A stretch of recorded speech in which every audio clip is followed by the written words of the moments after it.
Olá, pessoal da Canon, sejam bem-vindos ao Canoncast, o podcast da Canon do Brasil. Francisco do Canon College falando com vocês, junto com Leonardo Mota e o nosso convidado, Ângelo Pastorello. Obrigado pelo convite, prazer estar aqui com vocês. E aí, Ângelo, gostou do estúdio? Muito, muito bacana. Você não tinha vindo aqui, né? Porque eu tinha vindo aqui na Casa Canon, mas eu não tinha visto o estúdio ainda. Aqui era uma sala de treinamento, a gente até gravou os podcasts aqui, mas com o cenário da sala, né? Agora a gente fez cenário bonitinho para isso. Tá muito bacana, parabéns. Que legal. Onde você nasceu, Ângelo? Eu nasci em São Paulo. São Paulo, que bairro? Nasci no bairro de Santa Cecília. Como é que foi crescer em Santa Cecília? Ou você não cresceu? Eu fiquei pouco tempo lá, não me recordo. Depois meus pais mudaram para Perdizes. E aí de Perdizes foram para Santana, depois vieram aqui para perto da Paulista, que eu não sei o nome do bairro. Tudo muito rápido. E voltou para as Perdizes. Então, aí eu cresci mesmo em Perdizes. E como é crescer em Perdizes? Bom, na época, né? Na época não existia Avenida Sumaré, era um brejo. Eu ia pescar lá embaixo. E aí minha diversão era carrinho de rolemã, estilingue. Hoje é politicamente incorreto, mas era. Jogar bola, taco, empinar papagaio, soltar balão também, que não pode. Tudo isso. Eu tive o privilégio de assistir a Copa de 70 e ver, na minha opinião, o melhor time do Brasil até hoje. Que legal. Mas ali... E ver o céu cheio de balão cada jogo que o Brasil ganhava. Que hoje nem poderia ter. Não, imagina. Mas então, ali em Perdizes, era bem cara de bairro mesmo. Sim. Hoje ainda é que não é de São Paulo, Perdizes ainda tem uma mistura entre bairro, cara de bairro, né? E uma coisa mais central ali, com com prédios e tudo mais. Na realidade... Eu estou bem perto de tudo, né? Estou perto dos jardins, estou perto do centro, que eu ia direto no centro. Eu aprendi a pegar ônibus cedo. No começo eu ia para comprar coisa de pesca. Eu era bem menino, tinha 10 anos de idade.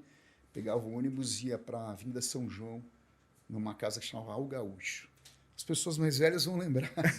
Depois, quando eu comecei a me interessar por fotografia com 14 anos, eu fazia esse mesmo trajeto, só que eu ia na Conselheiro Crispiniano, nas lojas de fotografia. E aí eu tinha um pequeno laboratório que eu montava no apartamento dos meus pais, fechava o banheiro, escurecia, tinha um ampliador pequenininho. E aí eu vivia indo para o centro fazer esse trajeto para comprar química, papel fotográfico. Mas antes disso, como começou esse interesse pela fotografia?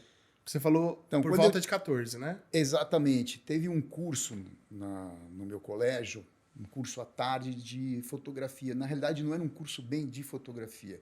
Era um curso de laboratório. Sim.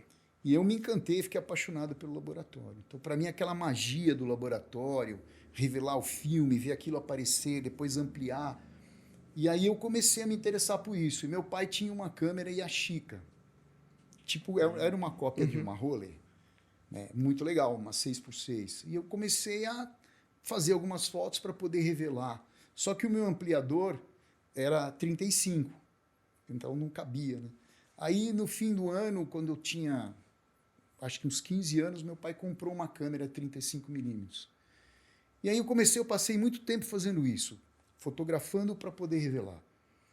Até o momento que eu me interessei em fotografar de uma forma diferente, de ver uma cena, de pensar em umas coisas. E depois eu fui ser assistente. Na realidade, eu acabei o terceiro ano, com 17, eu não tinha feito 18 ainda, eu talvez fosse ter que servir exército. Aí, no fim, eu fui dispensado por excesso de contingente e fui trabalhar na Fuji Filmes do Brasil. Oh, que legal. Trabalhava das 4 às 10 da noite e fiquei uns 6 meses lá para juntar dinheiro e ir comprando as coisas. Nessa época dos 15 anos, o seu pai ele te deu essa câmera porque você já mostrou um interesse ali exatamente, pela fotografia. E aí esse equipamento já era seu, porque antes não, antes era um equipamento que ele tinha. Ele tinha uma câmera antiga, né? Uma Yashica 6x6. E aí ele comprou, eu tinha 15 anos quando ele comprou. Legal. Você teve apoio incondicional? Eu tenho essa câmera guardada até hoje. O seu pai trabalhava de quê? Meu pai, na época, trabalhava com uma indústria de papel. E sua mãe? Minha mãe pedagoga. Que legal. E tinha alguém que tinha uma veia artística? Não, assim, mas na meu família? pai tem uma história engraçada. O meu pai gostava. Meu pai fazia muito bem fotos de evento de família, assim. Ele Sim. gostava que é o que eu não sei fazer. É impressionante, né? Não é nem por preconceito, não. É porque eu não sei fazer. E ele gostava de fazer. E segundo minha mãe, um pouco antes de eu nascer, em vez de ele comprar uma cômoda para minha mãe me trocar, ele comprou essa Yashica. O que eu Pra acho que ele fez, registrar os eu acho que ele momentos. fez bem, porque me trocar numa cômoda ou na cama tanto faz. Né? Você é bebê, você não sabe de nada. As Mas a imagens estão lá, Yashica né? registrou uma série de coisas importantes, né? Que legal. Então, seu pai gostava de registrar, É. registrar momentos que aconteciam ali em Exatamente, família é. e tudo mais. E se você parar para pensar, por exemplo, a Yashica não tinha fotômetro. Uhum. Mas nas caixinhas de filme vinham umas bulas. Uma pra tabelinha. uma tabelinha de luz. E aí as pessoas se baseavam meio nisso. E dá certo. Sim, que legal. Então, Mas foi isso. esse registro que você fazia lá com 15, 14 anos, era antes de você começar a raciocinar, quero produzir uma foto Sim. X. O que você registrava? Por exemplo, eu ia para o interior na casa da minha avó e eu fotografava o cachorro, fotografava qualquer bicho, que eu adorava bicho, qualquer coisa. Não tinha uma antena comprida, eu lembro de entrar embaixo e fotografar, tipo uma pirâmide, qualquer coisa. Eu queria revelar. O prazer era revelar e ampliar.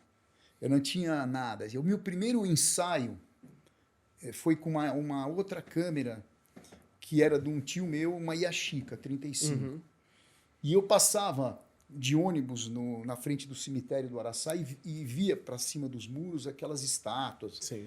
aquelas coisas gigantes, anjinho tocando corneta. E um dia eu peguei a câmera e fui lá. Aí eu fiquei passeando no cemitério, fotografando um monte de estátua, de túmulo. Mas não tem nada a ver, isso não é dark, nem é terror. Tá? É porque esteticamente me chamava a atenção. Então eu posso considerar esse o primeiro ensaio que eu fiz, pensando numa coerência, numa linha condutora. Sim, pegar um filme inteiro e clicando. Exatamente. Ali. E depois, Legal. quando eu fui trabalhar na Fuji, que eu tinha 18 anos, eu trabalhei no laboratório da Fuji. Eu era operador de uma máquina automática. Sim. Que recebia uns negativos pequenininhos, menor que 35. Não sei se vocês já viram isso. Tinha umas câmeras que faziam os negativos pequenos. Uhum. E aí eu mudava de máquina. Né? Cada máquina tinha uma especificação de tamanho. Tudo. Aí eu durei o que lá? Uns 6 meses, que era meio puxado. Eu chegava em casa todo dia, meia-noite. Né? Aí, com 19 anos, eu entrei para ser assistente de um estúdio fotográfico muito bacana. E eram 2 caras, o Oswaldo e o Erwin, e eles faziam muito Casa Vogue. Então fazia muita coisa de arquitetura e decoração e muita coisa de estilo. Aí foi onde eu realmente aprendi de verdade. Tinha laboratório também. Aí não tinha só o preto e branco, tinha colorido. Sim. Então aí eu dei uma evoluída muito grande em um ano e aprendi a mexer com 4x5, aprendi a iluminar, aprendi a interpretar a luz com fotômetro, fazer báscula da 4x5, corrigir perspectiva. Aí eu virei um fotógrafo de verdade. Até então, assim, dos 15 aos 19... Um amador curioso. Mas não tinha muito conhecimento isso, diafragma obturador? Não tinha porque eu estudava, mas não tinha vivência disso. Sim. Nesse período, então eu tinha uma teoria de ler, de estudar, mas você ter uma teoria, você aplicar, é bem diferente. É mais ou menos assim, às vezes você lê uma coisa e não entende o que você está lendo. Sim. Ou como você vai aplicar. Então, quando eu fui ser assistente deles, aí eu pude aplicar o que eu sabia e pude corrigir o que eu achei que eu sabia e não sabia.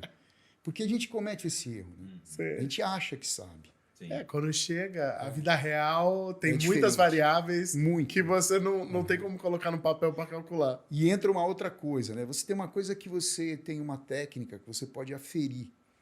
Mas tem uma coisa que é a subjetividade da imagem. Que é quem vai ver. Não é quem fez. Quem vê.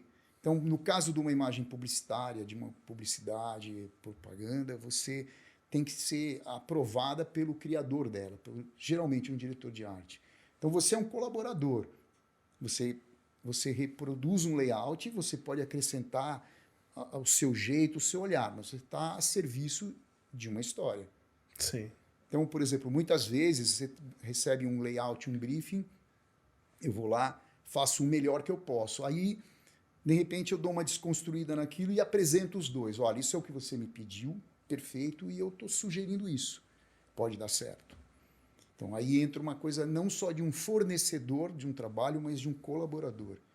E isso é uma coisa que difere muito também, né? Uhum.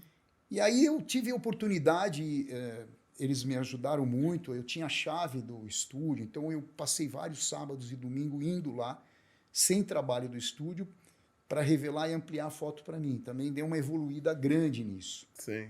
Porque até então eu fazia uma coisa amadora. Aí você... Aí comecei a estudar Ansel Adams, a estudar Zone System, comecei a ler um monte de coisa. Então você vai melhorando, né? A estragar minha mão na química, porque eu não gosto de usar luva.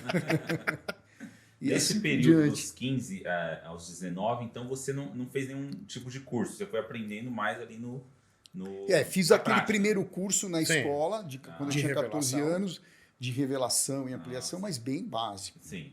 Eu comecei ali, mas muito básico. Mas de fotografia... Não tinha feito Foi nada. só no livro ali. Fui aprendendo meio que autodidata e me informando. Mas eu aprendi mesmo quando eu fui ser Sim. assistente. Porque aí abre um outro universo. Primeiro que cria uma responsabilidade grande, Sim. né? Porque tem dinheiro envolvido, tem publicidade e eu sou empregado dos caras. Né? Então, assim, primeiro os caras confiarem com você com 18, 19 anos, sabe, moleque, os caras te confiarem e te deixarem aprender. Isso é legal pra caramba. Sim. Né? Você pega uma 4x5 com lentes, só o valor daquele equipamento era um ano do meu salário. Então, assim, tem tudo isso também. Tem. Né? Então, isso eu agradeço muito. Sempre que eu posso também, eu ajudo as pessoas. Muita gente me pede, pessoas me pedem estágio, sempre que eu posso eu deixo. Que eu acho que é legal retribuir isso. Sim. Ninguém vai virar fotógrafo da noite para o dia, mas você ajuda um caminho, entendeu? Nessa fase da vida que a gente vai crescendo, normalmente a gente quer ir para algum lugar, né? Quer ser professor, quer ser jogador de futebol, quer ser fotógrafo, quer ser cantor, quer ser de banda. Você, nessa época, você lembra o que você queria ser? Lembro. Eu primeiro queria ser zoólogo. Daí eu assistia aquele programa do Jacques Cousteau, Mundo Submarino do Jacques Cousteau. Aí eu queria ser oceanógrafo. Aí no fim eu queria ser câmera da National Geographic. Só que os caminhos foram indo diferente. Eu comecei a fotografar produto, estilo, arquitetura, decoração, que me deu uma noção estética de enquadramento muito legal. E técnica. Uma noção né? técnica. Eu usava muito luz, misturava flash com luz contínua, media luz externa, todos esses desenhos de luz, eu me formei fazendo isso. E aí eu acabei fotografando gente, que eu apliquei tudo isso. E eu, às vezes, fotografo bicho ainda. Onde eu vou tem cachorro. Eu adoro fotografar cachorro, por exemplo. Eu adoro fotografar bicho. Cara. Eu já fui para o Pantanal para fotografar bicho de verdade, já entrei em caverna para fotografar morcego. Eu gosto disso. Na realidade, eu gosto de fotografar. Eu não me importo muito com o tema. Mas é interessante que você já queria essa parte de filmar, né? De filmar. Já. Já queria mexer mais ou menos com isso. Né? Já. Mas o caminho profissional, no começo, eu comecei a fazer as primeiras revistas com 22 anos. 22, 23 anos, eu fazia editorial de arquitetura e decoração para Casa Cláudia. Legal. E com uma câmera 35mm, porque eu não tinha uma câmera... Eu não tinha uma Hassel. Sim. Eu tinha uma câmera 35mm. E com uma lente, uma 20mm. Então tinha distorções, tinha um monte de coisa, mas eu fazia bem feito. Eu fui aprendendo e fazia estilo. Aí eu comecei a fazer foto de gente, mas com isso eu já tinha também, nessa época, um trabalho pessoal. Eu estava aprendendo a usar filme infravermelho, e aí eu comecei a desenvolver um trabalho de paisagem, junto com o trabalho profissional. E aí esse trabalho autoral é até hoje. Sim. Eu tenho, acho que 19 exposições. O 19 ou 20, eu não lembro, mas é por aí. Sim. Com vários temas diferentes. Esse gosto por Porque, assim, a foto de paisagem e a foto de ambiente, você tem que raciocinar de uma forma diferente de quando você fotografar uma pessoa, né? O time é outro. O time é outro. A pessoa tá ali também para te ajudar a compor aquela foto, porque dependendo do que cara ela faz, que pose ela faz, Sim. isso pode aumentar a foto ou diminuir a foto. É uma interação. É uma interação. Uma intersecção de várias coisas. Na foto de paisagem, com exceção, por exemplo, de um trabalho que eu fiz em Noronha agora recente, que eu só fui fotografar onda explodindo num determinado horário. Então, onda nunca é igual. Sim. Explodindo, então, nunca é igual mesmo. Por sinal, a próxima vez que eu vou, eu conto com vocês, porque a Canon tem uma lente fantástica para fazer isso. Então, mas É isso. essa ideia de fotografar paisagem ou ambientes, casas, era uma coisa que você tinha interesse? Ou foi acontecendo Não. e aí você foi vendo a beleza que era sobre esse tipo de fotografia? Não, eu não tinha pensado nisso. Foi acontecendo porque eles, o estúdio que eu era assistente, eles faziam isso. Uhum. Faziam muito bem feito isso. Eles faziam Casa Vogue direto. Então era decoração e arquitetura, né? E estilo também. Era o forte do estúdio. E, eventualmente tinha fotos com pessoas também, mas não era moda. Uhum. Né? Então, muitas campanhas, às vezes as pessoas falam, fotografar gente. Não, fotografar gente não é só moda. Moda é uma vertente. Sim. Tem milhões de vertentes. Né? E mesmo dentro da moda tem outras. Né? Ou quando você fotografa um catálogo, as pessoas falam, é modelo. Também tem várias vertentes. Né? Sim. Então, você pega, por exemplo, um catálogo de fitness, um catálogo de plus size, tem um monte de vertentes dentro da própria tema da fotografia. Então, eu acho muito importante, antes de mais nada, para quem está começando, entender de fotografia e deixar acontecer. Claro, você vai ter suas preferências, mas seja qual for elas, o que importa é entender de fotografia. Sim. Acho que é bem isso que eu poderia falar. Então, eu acabei fazendo arquitetura e decoração meio que por osmose, por causa deles, foi aparecendo, e aí eu fui modificando isso. Aí, depois de um tempo, eu comecei a fazer gente. Então, aí vem publicidade de banco, publicidade que inclui pessoas, moda, fiz muita revista de sensualidade, fiz Playboy, fiz VIP, fiz sex, fiz um monte de revista. Sim. Então, eu abri o leque. Mas Fiz revista de viagem também. Mas como foi para você esse dois mundos? Porque você tava lá, 18, 19, fotografando estilo e arquitetura. E aí, vamos incluir seres humanos agora. Como é que foi?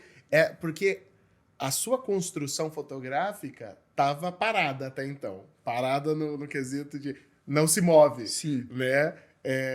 Como é que foi você raciocinar agora um novo jeito de fotografar? Porque, juntamente com isso, como eu te falei, eu tinha um trabalho autoral. Lembra que eu falei do filme Infravermelho, que eu usava com paisagem? Eu comecei a fotografar pessoas com filme infravermelho também, fazer testes e ver esses resultados. E isso começou a me chamar muita atenção. Do tipo de revelação, do filtro que eu colocava para enfatizar ou tirar uma frequência. E isso foi me levando naturalmente a fazer mais fotos de pessoas. Aí eu passei fazendo profissionalmente um monte de trabalho de estilo, de arquitetura e construindo um portfólio de pessoas. Em 6 meses eu fiz um portfólio bem legal. E aí eu fui nas revistas e deu certo. Então eu peguei um trabalho muito bacana na Marie Claire, maravilhoso. A Marie Claire era impressa na Itália no começo. Então a impressão era fantástica. E aí foi indo, foi meio um caminho natural. E aí as publicidades também começaram a aparecer com pessoas. Então, por exemplo, você fazia uma publicidade de banco, né? Sim, gente. E aí o que foi legal para mim? A foto de decoração e arquitetura me trouxe muita agilidade. Quando eu estava fazendo foto para casa Cláudia, na Abril, a gente saía eu não tinha assistente, a produtora e o motorista de uma Kombi. Nós íamos em 4, 5 apartamentos por dia. Nossa. E dentro do apartamento, cara, eu fazia tudo. A sala, o banheiro. Então, você imagina a velocidade que eu tinha que ter. com um tripé que eu tinha porcaria, pesado pra caramba, não era de carbono, e sozinho, Sim. com um gerador com 3 tochas, com poucos recursos. Então, o recurso maior era a observação. Sim. O que eu quero nessa foto? O que eu vou... Aí entra o Zone System. O que eu vou fotometrar? O que eu vou priorizar? O que é importante? Né? A luz externa é importante nessa foto? Sim ou não? Eu vou ter que controlar isso. Então, tudo isso me trouxe uma agilidade de tempo e de construção de luz e de observação. Eu sou um cara rápido para fotografar. Eu não fico meia hora. Você põe uma pessoa na minha frente, é muito rápido. A Sim. foto é rápida. Não precisa clicar sem. Até porque com filme você aprende isso, né? No filme 6x6, numa Hassel, Sim. quando você está com o back quadrado, são 12 cliques para trocar. Você não pode ficar Você queimando não dá para clipe. ficar... Exatamente. Então, hoje, com a facilidade do digital, eu vejo as pessoas dispararem.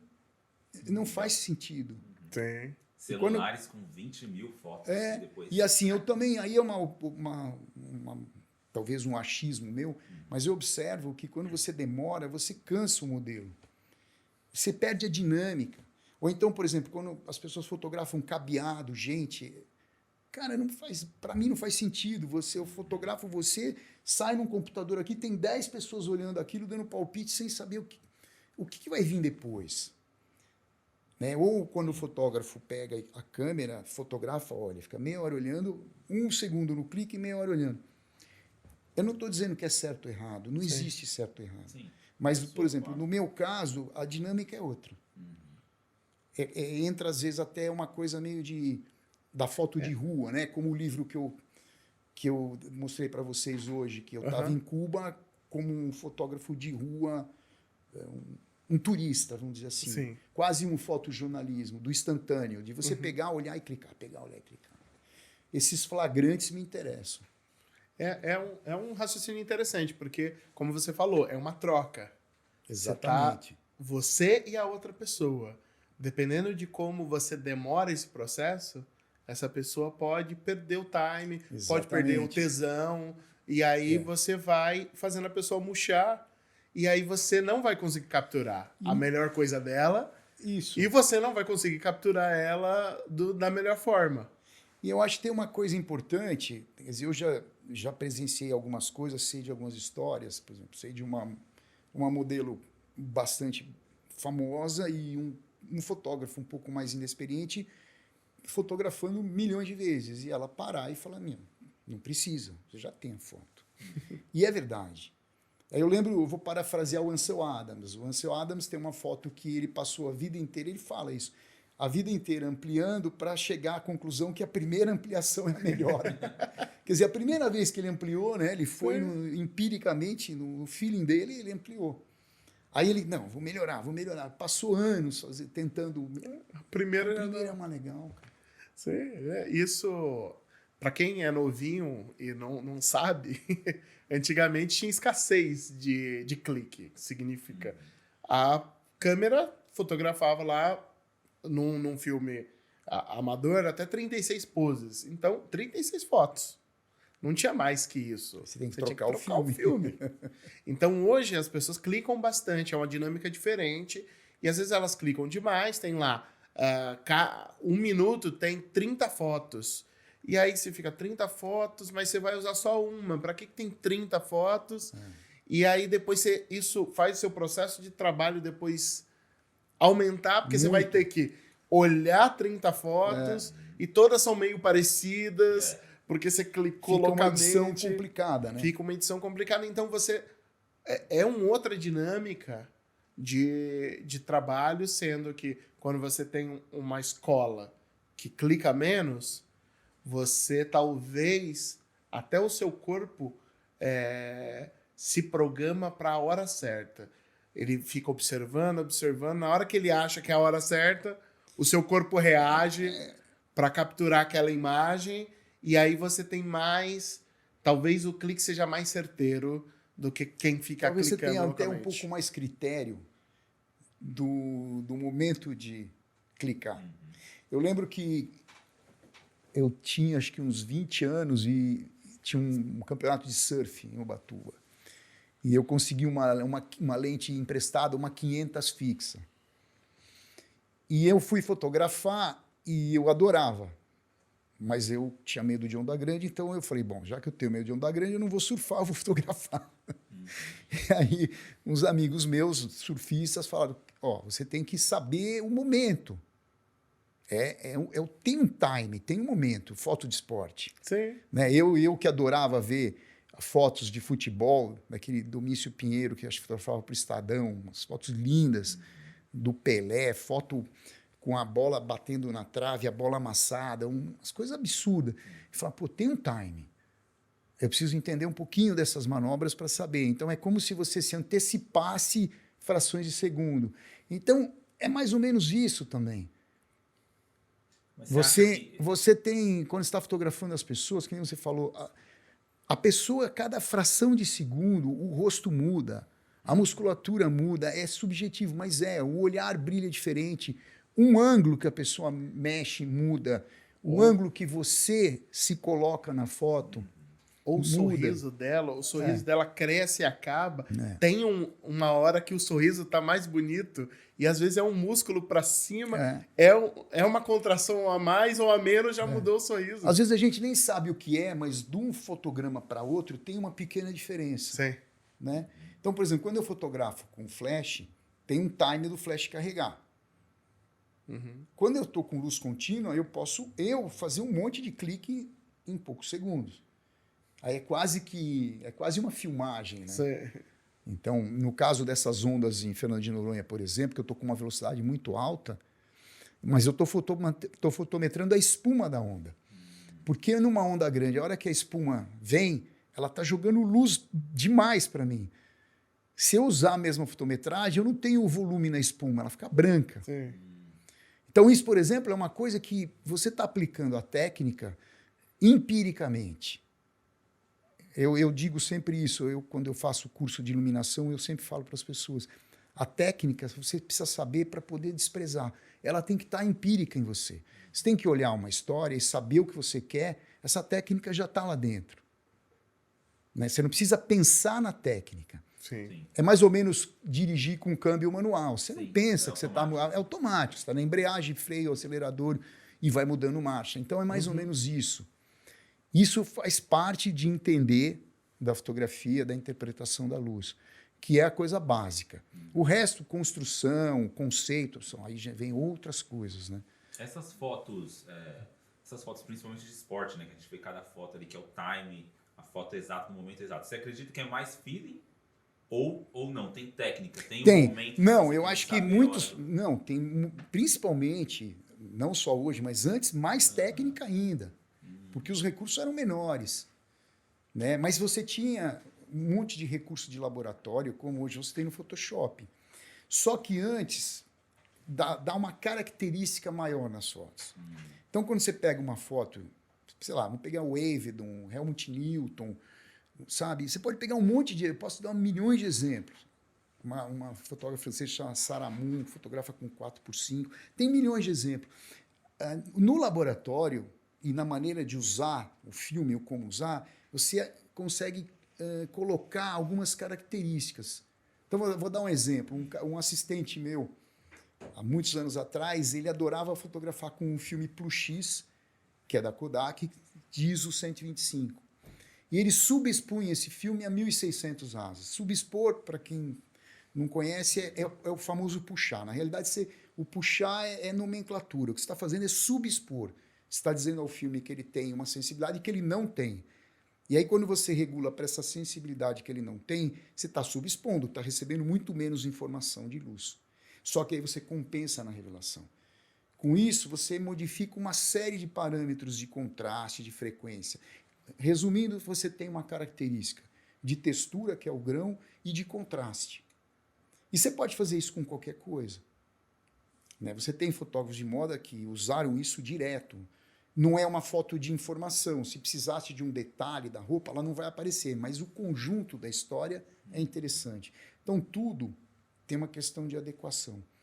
Você pode fazer coisas assim no Photoshop? Claro que pode. Mas o Photoshop vai sempre repetir, ele é uma máquina. É diferente. São coisas diferentes, não é maniqueísmo, tá? Não é melhor ou pior, mas são coisas diferentes. Só diferentes. Mas você buscar uma característica, não só no teu estilo, do conceito, de como você faz, mas de como você entrega essa estética, é muito legal. Sim. E isso, para quem viveu com filme, com laboratório, fica talvez mais fácil de compreender. Né? O Photoshop hoje, eu vejo pessoas que entendem muito de Photoshop, mas não entendem de fotografia. Entender de Photoshop é uma coisa, entender de fotografia é outra. Então, eu vou dar um exemplo para vocês. Eu fiz um editorial para uma revista de negros. E aí eu peguei, fotometrei, né, dando prioridade para a cor de pele. E eu fiz um teste. Eu tratei fiz com digital. Tratei essa foto e mandei para a editora. Mas também fiz um teste para alguém tratar a foto. Esse alguém não sabia o que eu fiz e não sabia o que era um Sound System. O que vocês acham que aconteceu com o rosto e com a pele das mulheres? Ficaram marrom claro. E eu não fiz para isso. É mais ou menos assim, se você pega uma câmera automática, tem 2 exemplos simples. Você vai para a neve, o automático não sabe que você está na neve. O que acontece? É uma proliferação de luz, ele fecha isso. A neve fica cinza. Né? Se você vai numa borracharia e tem uma área preta gigante, acontece a mesma coisa. O pneu também fica cinza. Porque ele não sabe que é aquilo. Você está pegando luz refletida. Então, tem uma série de coisas da interpretação da luz que é importante. Que faz você conseguir tirar a característica X da fotografia. E saber o que você quer. Sabendo o que você quer, exatamente, você consegue aplicar a técnica para saber, eu quero mais textura, menos textura, mais informação, menos informação. E essa cor vai ressaltar se eu expor desse jeito, essa cor vai diminuir se eu expor desse jeito. Então, no caso do preto e branco, por exemplo, você pega uma área de 0 a 10, por exemplo, né? Onde 0 é ausência de luz é preto e 10 é branco. Então, você pega uma pessoa de cor clara, geralmente ela está em zona 7. Eu estou olhando aqui, eu estou olhando vocês dois. Atrás de vocês tem uma estante preta. Dentro da estante preta tem um objeto que está brilhando para mim e tem um troféu mais escuro. Vamos supor que eu aponto a câmera para lá. Ou eu pego um fotômetro de mão e meço a luz incidente, que seria o correto. Ou eu não posso chegar para medir a luz, eu posso ter um cartão de cinza. Ou eu sei mexer como interpretar uma luz refletida, que é o que o fotômetro da câmera vai ver. Mas eu posso escolher se eu quero aquilo na minha foto, eu desprezo aquilo ou não. Mas vamos supor, no mesmo clique, se eu quiser aquele escuro na minha foto, o seu rosto fica lavado. Né? Então, como que eu vou dimensionar isso sem mexer na luz? Mas eu poderia mexer na luz. É mais ou menos a questão da luz externa com a luz artificial. Né? Eu estou num ambiente, na arquitetura, se eu quiser mensurar as duas luzes, eu não posso falar para a luz do sol chegar no diafragma que eu quero. Então eu vou interpretar... Diminuir a intensidade. Isso. Primeiro eu vou interpretar a luz do sol, ver o que eu consigo, correlacionar ela com a minha luz, com o ISO, com a sensibilidade, com a velocidade e com o diafragma. O que o Ângelo está falando, gente, é que na fotografia não existe milagre, né? Não. Então, onde a luz tem menos luz, se você configurar para o menos luz, fica bom. Onde tem mais luz, fica mais estourado, fica mais claro. Se você configura para onde tem mais luz, o que tem menos luz fica mais escuro. Você pode até tentar equilibrar, mas não existe milagre. Um vai ficar melhor, o outro melhor interpretação, né? Na sua interpretação, aquilo vai ficar do jeito que você quer e a outra coisa não vai, ou ao contrário. Nesse exemplo que ele deu da estante, ele até falou, você pode mexer a luz para quê? Para você equilibrar as luzes. Ter a quantidade de luz lá atrás, a mesma quantidade de luz que tem aqui na frente, para tentar dar uma equilibrada. Mas aí você já tem que pensar tecnicamente onde você quer a luz, o lá atrás está escuro. Então tem que colocar uma luz ali, talvez, para dar uma equilibrada. Se a sua intenção for equilibrar. Porque não necessariamente precisa ser. Isso que você está falando é importante. Ó. A sua intenção. O que vale como eu falei, a técnica está a serviço para resolver a sua intenção. É uma adequação. Por exemplo, eu vou para o deserto com uma 8 por 10 polegadas, é gigantesca. Eu tenho todo o tempo do mundo. Tudo bem, a luz vai mudar, mas a paisagem está lá. Eu posso até prever que horas eu vou querer fotografar e chegar antes. Porque eu vou montar a câmera, eu vou fazer cálculo de folha de perda de luz entre a lente e o filme, aí tem reciprocidade. Eu tenho esse tempo, é um outro time. Né? E eu posso brincar com a interpretação, eu posso colocar filtro, eu posso priorizar uma coisa ou outra, mas aí eu tenho que lembrar que na revelação do filme eu vou ter que saber isso. No caso do digital, passando para o digital, vamos supor, esquece a 8 por 10, está com uma câmera digital. É a mesma coisa. A luz é a mesma, a interpretação e a adequação do que você quer é a mesma, só que a captação é digital. Então, em vez de você ir para um laboratório, ferrar a mão, como eu, você vai para o computador. Ferrar a coluna. Você vai ferrar a coluna, os olhos, né? Mas você também tem que saber o que você vai querer dele. Sim. Por isso que eu falei, muitas vezes as pessoas entendem do Photoshop, da ferramenta, mas não entendem da fotografia. Como é se comportar uma fotografia? Como que é um... Por exemplo, eu posso delegar alguém para tratar minhas fotos? Claro que eu posso, tem pessoas excelentes. Mas eu vou delegar alguém que entende fotografia. Eu vou dizer, ó, eu priorizei isso, eu quero que você mantenha. Como você disse, o que você quer? Eu posso chegar para você e falar, não quero importância nenhuma ao que está atrás de você. Eu vou priorizar o seu rosto. Então, é uma decisão. Sim. E a construção da luz é muito legal. Então, por exemplo, numa aula de interpretação de luz, eu faço uma coisa de dinâmica. Então, imagina que você tem um modelo e você é o fotógrafo. E você decidiu uma luz. Você posicionou essa luz e mediu essa luz. Ela te gerou um diafragma, e vamos supor que a gente está falando de luz contínua. Um diafragma e uma velocidade, de acordo com isso que você também determinou. A partir do momento que eu me mexo em relação ao modelo, mudou. Sim. Mas eu não vou corrigir nada, eu vou manter a decisão de diafragma e velocidade, mas muda. Se eu for atrás da modelo, eu tenho um contraluz, eu tenho um desenho. Essa é a dinâmica. Aí, vamos pôr uma segunda dinâmica. A luz continua parada, eu me mexo e a modelo se mexe. Você criou mais duas dinâmicas. Sim. Isso é demais, porque normalmente as pessoas tentam, entre aspas, corrigir, e não se trata de corrigir. Se trata de respeitar a luz.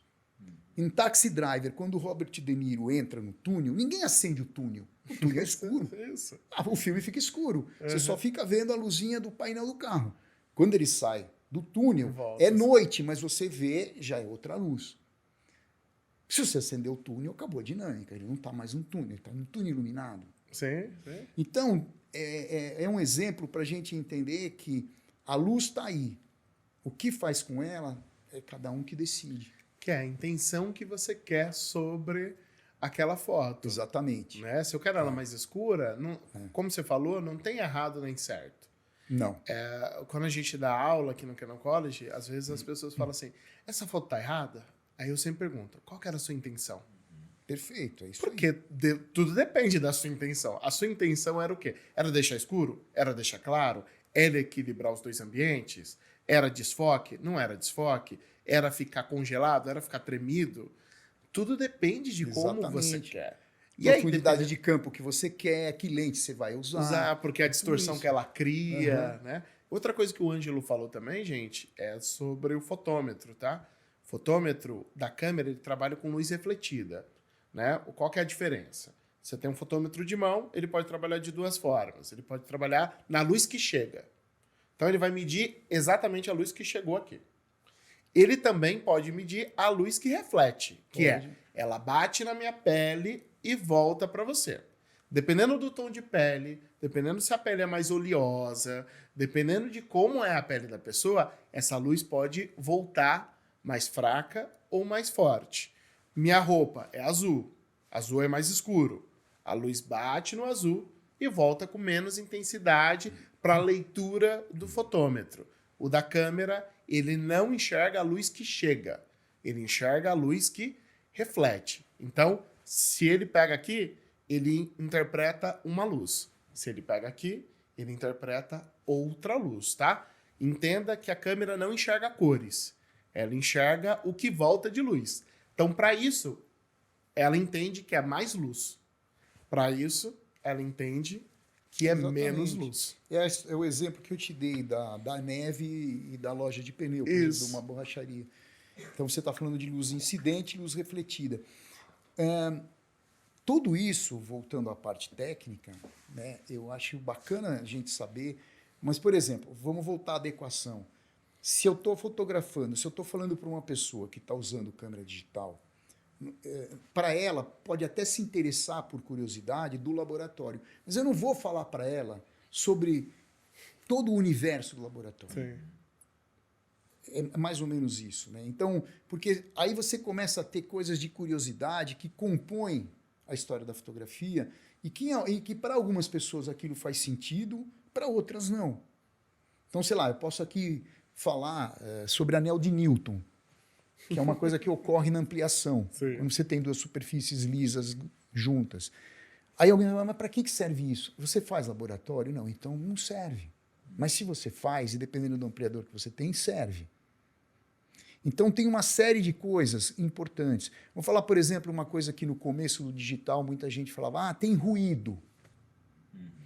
Ok, o que é exatamente o ruído? O que o ruído provoca esteticamente? E se eu me interessar pelo ruído? E se Tá fizer tudo parte da certo. estética? Exatamente, a história do grão da fotografia. Então, tudo isso é coisa conceitual e tem a ver com subjetividade e tem a ver com adequação, como você falou. Falando em publicidade ou falando de um cliente, né? O cliente pede, ou sugere, ou te dá um layout. Você vai lá e resolve. Você pode ser um colaborador e não só resolver o que ele pediu e acrescentar, como você pode ser simplesmente um fornecedor. E tá tudo E certo. está tudo certo. Isso é importante, porque vai no foco da história. Agora, uma coisa é verdade, conhecimento liberta. E quanto mais você conhecer, mais livre você fica. Não só para fotografar ou tentar o que você quer, mas você fica mais leve. Porque, no fundo, você não tem que nada. No caso do cliente, você tem que agradar o cliente. Aí você tem que sim, mas é outra coisa, né? Mas no caso pessoal, por exemplo, no trabalho autoral, você não tem... o responsável é você. Eu não posso dizer para você, num trabalho autoral, pô, mas o diretor de arte, não sei o quê, é um chato, a minha câmera... Não. A culpa é tua. A culpa não é a palavra correta, a responsabilidade é tua. Ah, não saiu bom? Sou eu. Agora, Né? essa questão da intenção, né, para a pessoa que está começando, né, isso você... Bom, primeiro que eu ouvi você falar de luz, eu acho que você no Brasil é um dos que manjam mais de luz, que a gente ficou ouvindo assim, aprendendo pra caramba. E essa questão da intenção, isso se aprende também? Por exemplo, a intenção que eu quero, também eu tenho como buscar o conhecimento para isso? Talvez a palavra correta não seja não sei se é aprender, mas é também, é desenvolver. Que também tá dentro da aprendizagem. Sim. Por exemplo, as pessoas me perguntam, né, quando eu faço os cursos, mas você não vai ensinar a direção? Aí eu digo o seguinte, eu não acredito que se ensina a direção. Por quê? Direção é a maneira como você interage com a pessoa fotografada. Então, se nós três aqui formos fotografar ela, cada um tem uma forma de interagir com ela. A sua fala é uma, a sua voz, o seu tom, a sua intenção, a dele e a minha. Não significa que você está certo, eu errado e vice-versa. O que a gente fala sobre direção? De novo, é o que você falou. É a intenção do que você quer, é a adequação. Mas, se você tem um conhecimento de técnica, de geometria, né, do que cada lente responde para você, você inclui isso empiricamente dentro da sua direção. Então, eu vou dar um exemplo. Se eu abaixo e fotografo de baixo para cima, eu tenho as linhas mais longilíneas. Dependendo do corpo da pessoa, isso pode favorecer ou não. Aí alguém pode dizer para mim, mas é subjetivo de novo. Sim, mas existe uma geometria. Sim. Vai acontecer isso. Se você gosta ou não, outra coisa. Então, a direção tem a ver, nesse lado, com um conhecimento, sim, que você pode ter algumas dicas sobre isso, mas a direção em si é a maneira como você interage com o fotografado. Eu não acredito, não se ensina isso. Não se ensina isso, não tem como. É uma coisa empírica de cada um, mas cada um desenvolve, sim, uma maneira de dirigir.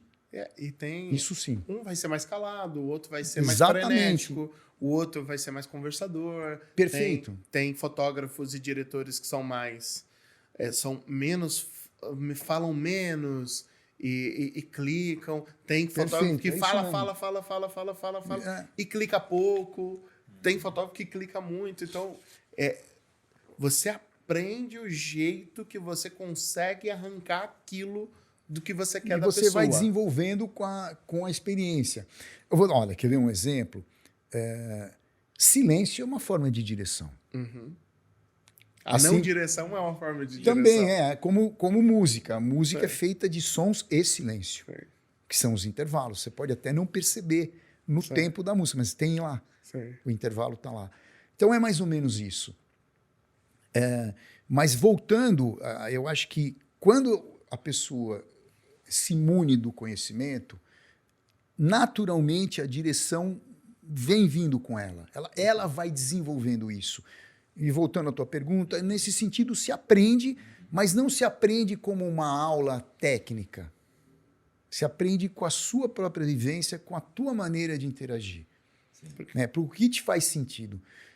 Ou, por exemplo, vou dar um exemplo que é comum também. Uma das primeiras exposições que eu participei no MIS, no museu, era uma exposição coletiva. E o tema era sedução.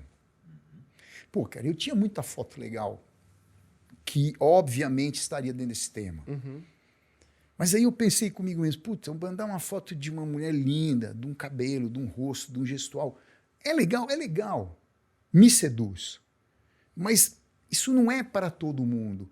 Mas eu imaginei uma coisa, como que eu saio disso? Eram 25 fotógrafos. Uhum. Sabe o que eu mandei? Uma foto de 2 vacas, cara. Eu fui na Água Branca e fotografei uma exposição de gado Nelore, que tem aquela corcunda. Sim. E tava um entrando no outro, assim, eles são brancos e o fundo era preto. Aí entra uma coisa de fotometragem legal.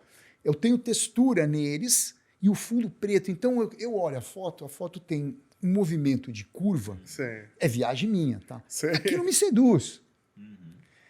E aí aconteceu uma coisa bizarra, porque, imagina, no meio de um monte de foto de mulher, com a boca, com não sei o que, aquelas fotos. No dia seguinte, saiu no Estadão e na Folha a minha foto. Que legal. Falando da exposição. E no dia da exposição, o Amaury Júnior, foi a primeira vez que ele me entrevistou, eu era bem novo, ele, Pastorello, o que você quis dizer com isso? Aí eu falei, Amaury, eu não quis dizer nada. Quem vê que diz. Porque é isso, a imagem é quem vê que diz. Sim. Porque se eu falar para você eu quis dizer alguma coisa, para você pode não querer dizer nada. A fotografia, se eu quisesse fazer um texto, eu ia ser escritor. Eu quero que, de acordo com o seu universo, você sinta o que você quiser. E mesmo na escrita, quando você coloca para o mundo, a sua intenção, ela, entre aspas, não vale de nada. Exatamente. Porque quem vai receber aquilo tem outra... Primeiro que ela tem um corpo diferente do seu, ela tem vivências diferentes da sua, Sim. ela tem sensações diferentes da sua, então ela vai interpretar aquilo do jeito que ela acha que tem que interpretar. A arte tem muito disso, né? De como você recebe, né? É lógico que existe um coletivo cultural que te guia para algum lugar, né? Sim, sem o ambiente dúvida. que eu cresci, o calor, o frio, a comida, o jeito que eu fui criado, com os meus vizinhos sendo criados da mesma forma, com o meu país que foi criado da mesma forma, e isso me dá direcionamentos de coisas que se gosta e de que se não gosta. Mas existe a individualidade do indivíduo. Sim. E ele pode olhar e falar assim, isso não acho bonito. Mesmo... Exatamente, pode incomodar por uma coisa legal que ele vá pensar, por que esse cara fez isso? É um louco. Ou não, ou ele pode, de repente, ir para o caminho dele. Na realidade, Ali eu tava me contestando. Sim. Eu poderia ter posto... Eu tinha umas fotos legais para colocar. Sim, sim. Mas aquelas fotos eu já tenho. Eu falei, pô, eu vou colocar alguma coisa que seja diferente mesmo. você também porque eu saiu tô do falando de óbvio. estética. Uhum. Era bonito. Muitas pessoas acharam bonito. Vai, claro, eu acho bonito, mas era diferente. Mas teve mas- também um queijo de ousadia sua também. Sim. Teve. Talvez, não é uma... Hoje em dia tudo é marketing. Né? Talvez, pô, mas você foi marqueteiro Isso, porque você sabia que isso podia gerar uma polêmica. Pode ser. Mas Tudo também- bem, faz Mas parte. também o conceito que você usou, curvas também são sensuais. Exatamente. Cara, as Então- ondas que eu fotografei em Noronha, para mim é sensual. É sério, eu tenho uma foto lá que eu vejo uma mulher lá dentro. Talvez uma mulher não veja a mulher lá dentro. Mas não importa quem vê e o que vê, isso realmente não importa. Importa a intenção, de novo, essa palavra que você falou, para mim é fundamental. No trabalho autoral, no trabalho profissional, seja ele encomendado, né? Ou que você teve liberdade de criar. Eu acho isso fundamental. Ó, curvas é tão sensual que carros têm curvas. Tudo que tem que ser meio sexy, tem um curvo, né? Então, é interessante o raciocínio que você fez de, olha, eu tenho fotos de mulheres bonitas que são sensuais, eu tenho foto de pernas, de boca, de costa, de bunda, de tudo. Só que isso fica muito igual a todos. Então, e se eu pensar numa coisa mais só curva, só no conceito da sensualidade? Até porque o tema era sedução. Tá parando. O tema não está dizendo se a foto é de mulher ou não. O tema é sedução. O que é sedução? Se você colocasse Só pode ali, ser um ambiente. Pode ser um ambiente, exatamente. Se você colocasse ali uma comida que você gosta, ela é sedutora. Se você qualquer que fosse o objeto de desejo, pode ser sedutor. Então, de uma certa maneira, o tema ele é amplo, mas ele tem uma leitura meio óbvia. Uhum, sim. Até porque acho que a maioria dos fotógrafos estavam lá que tinham um trabalho em relação a fotos femininas, iam pôr fotos de uma mulher bonita, alguma parte do corpo, alguma coisa assim. Sim. Então é isso.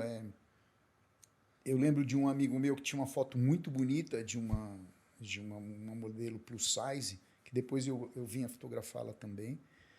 E a foto era linda. E não se tratava exatamente de um corpo, entre aspas, considerado Socialmente bonito, sim, gostoso, mas a foto era linda.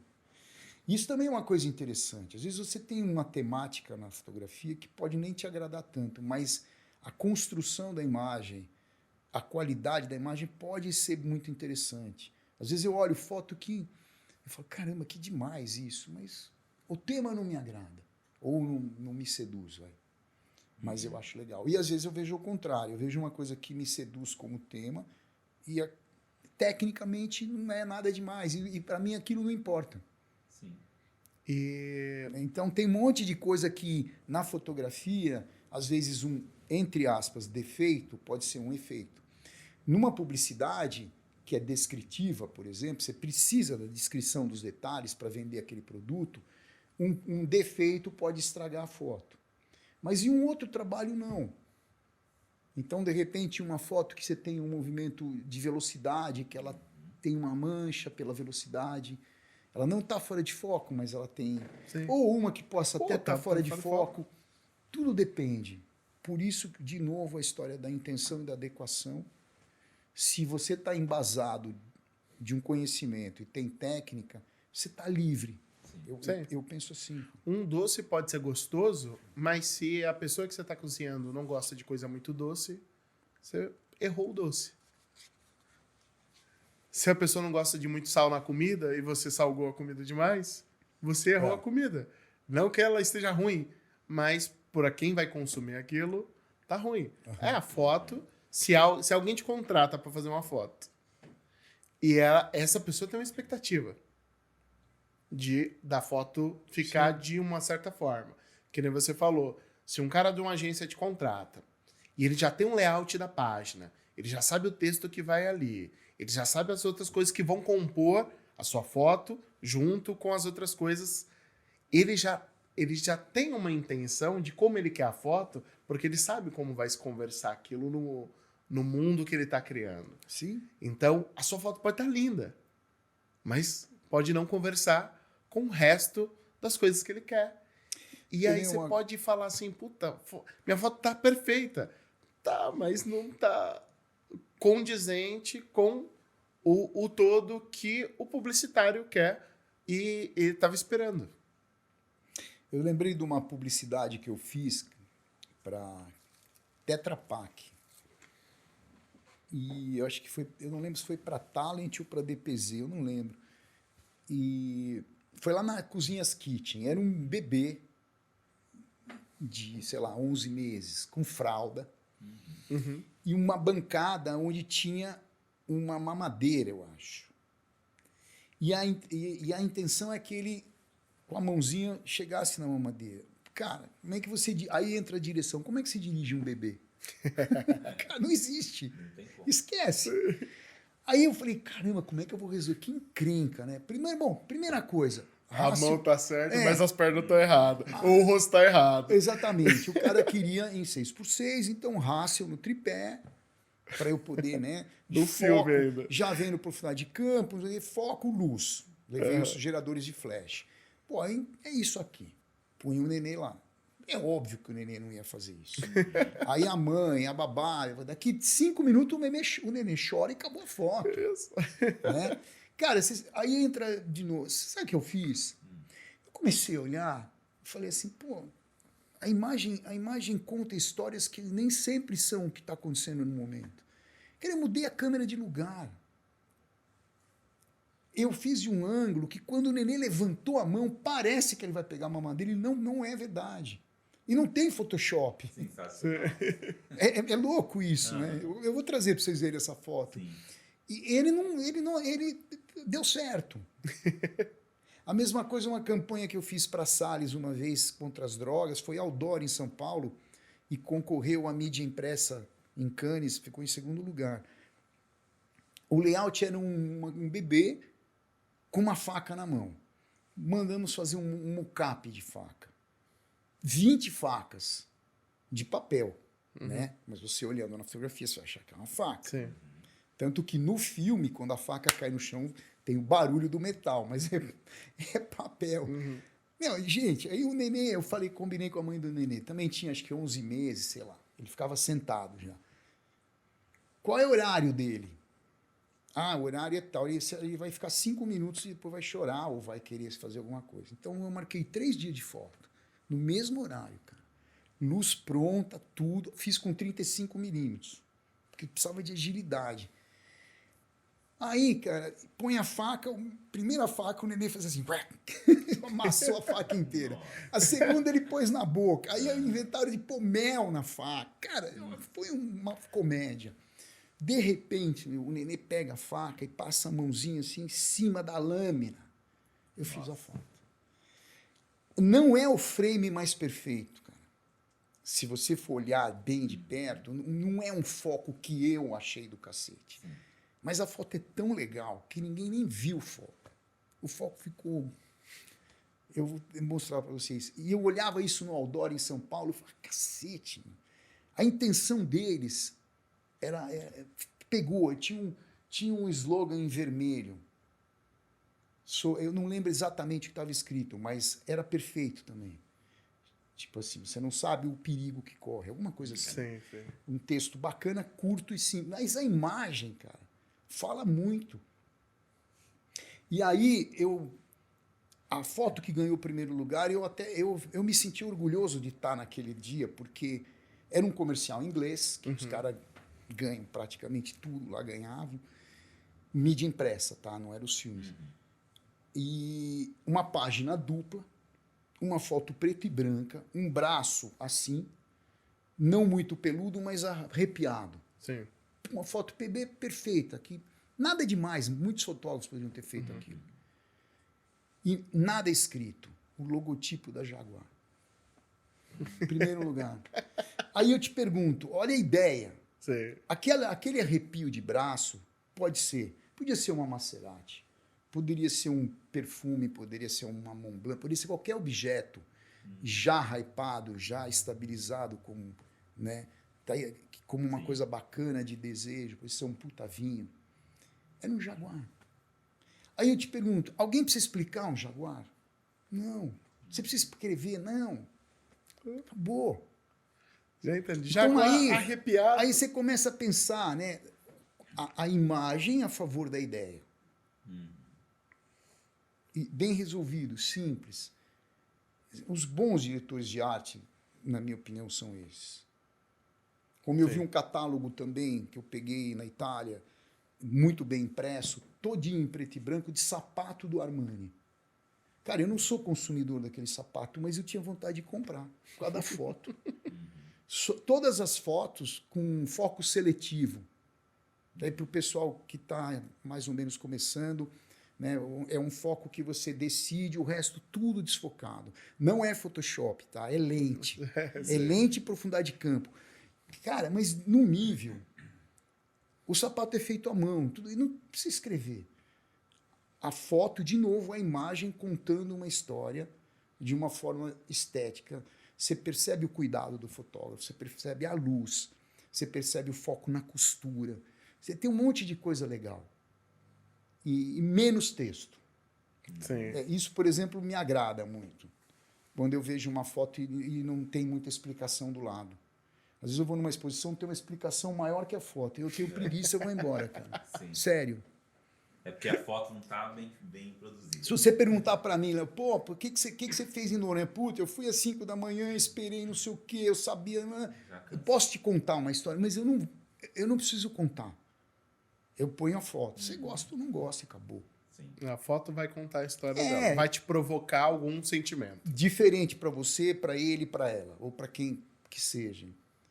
Que eu acho que é isso que é legal. Sim. E às vezes pode provocar a mesma coisa. Uma foto de jornalismo de um flagrante, ela tem uma leitura estampada. Você pode até dar uma viajada, mas ela está mostrando uma história. Sim. Né? Você tem a foto eu falei do Pelé, o Pelé dando soco no ar, é icônico. Tá lá. Sim. É ele. Né? Você tem uma foto dele também dando bicicleta. Então, assim, tá lá, é aquilo.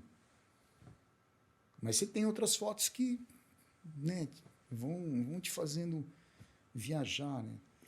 Ou foto de modelo, por exemplo. O que é uma modelo bonita? Para um catálogo fitness ou para um catálogo de halterofilista, uma modelo de moda é uma etíope. E vice-versa. Para um catálogo de moda, ver uma pessoa bombada de veias pulando também não faz sentido. Não vai vender nada. Não vai vender roupa aquela mulher, mas vai vender corpo. Ou vai vender suplemento. De novo, eu volto na história da adequação, sem dizer se é certo ou errado, ou se você gosta ou não. Até porque a gente, como trabalhador de fotografia, é um ofício. Fotografia é um ofício. Você atende todo mundo. Né?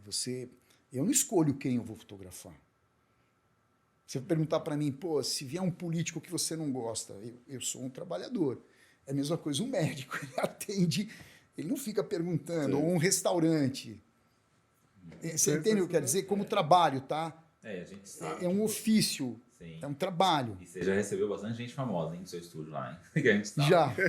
Bastante. Eu já recebi, eu já fotografei ex-presidentes. Legal. Eu já fotografei político que eu não admiro, mas fotografei com o maior respeito, tá tudo certo. Sim, porque o fotógrafo tá ali para captar o momento, a pessoa e... Agora, você vai falar, pô, mas às vezes você manifesta uma interação ou uma empatia maior com as pessoas. Claro. Sim. Né? Eu recebi a dona Laura Cardoso no estúdio com 94 anos, uma simpatia, uma mulher com uma história maravilhosa para contar e, assim, uma simplicidade, tipo, me tratando, assim, meu filho, olha, o que você quer? Eu sou uma atriz, eu faço o que você quiser. Assim. Aí eu fiz o trabalho, foi para a revista Quem, E terminou o trabalho, eu ainda brinquei com ela. Eu falei, dona Laura, a senhora gosta de chocolate? Ela falou assim, eu adoro. Eu falei, eu vou pegar um da diretoria, eu tenho um diamante negro aqui. Ela falou, eu gosto. Aí eu dei para ela. Daí eu pedi para ela participar da minha série Sofá Azul, que é o sofá de vinil azul que tem lá e eu vou fotografando as pessoas. A dona Laura simplesmente sentou em cima do sofá. Tem uma série, mas a foto mais legal é ela sentada no sofá em cima, na braçadeira. Então, assim, claro, você se encanta com a pessoa, você tem uma interação diferente. E se a pessoa deixa, vai indo. Né? No caso, o outro lado também já aconteceu? Você já, mas uma personalidade. Aí eu tiro o time. Aí eu fico na minha, eu faço o que eu tenho que fazer, trato super bem, porque está dentro da minha casa. Sim. Né? Mas eu não vou além, eu respeito. Então, se chega alguém muito, sei lá... Fala um chato aí pra gente. Eticamente, eu não posso dizer nomes, mas já aconteceu de eu fazer um catálogo com um ator e o cara chegar, sei lá, talvez estivesse num dia ruim, e falar, pô, eu tô com pressa, não sei o quê. Eu falei, não, relaxa, eu sou rápido. Aí na terceira foto era um 8. Na quarta foto, eu falei, pô, mas tá muito rápido. Eu falei, então, além de eu ser rápido, eu estou respeitando que você estava com pressa. Então eu vou, mas eu seguro, eu não vou, não tem problema, assim.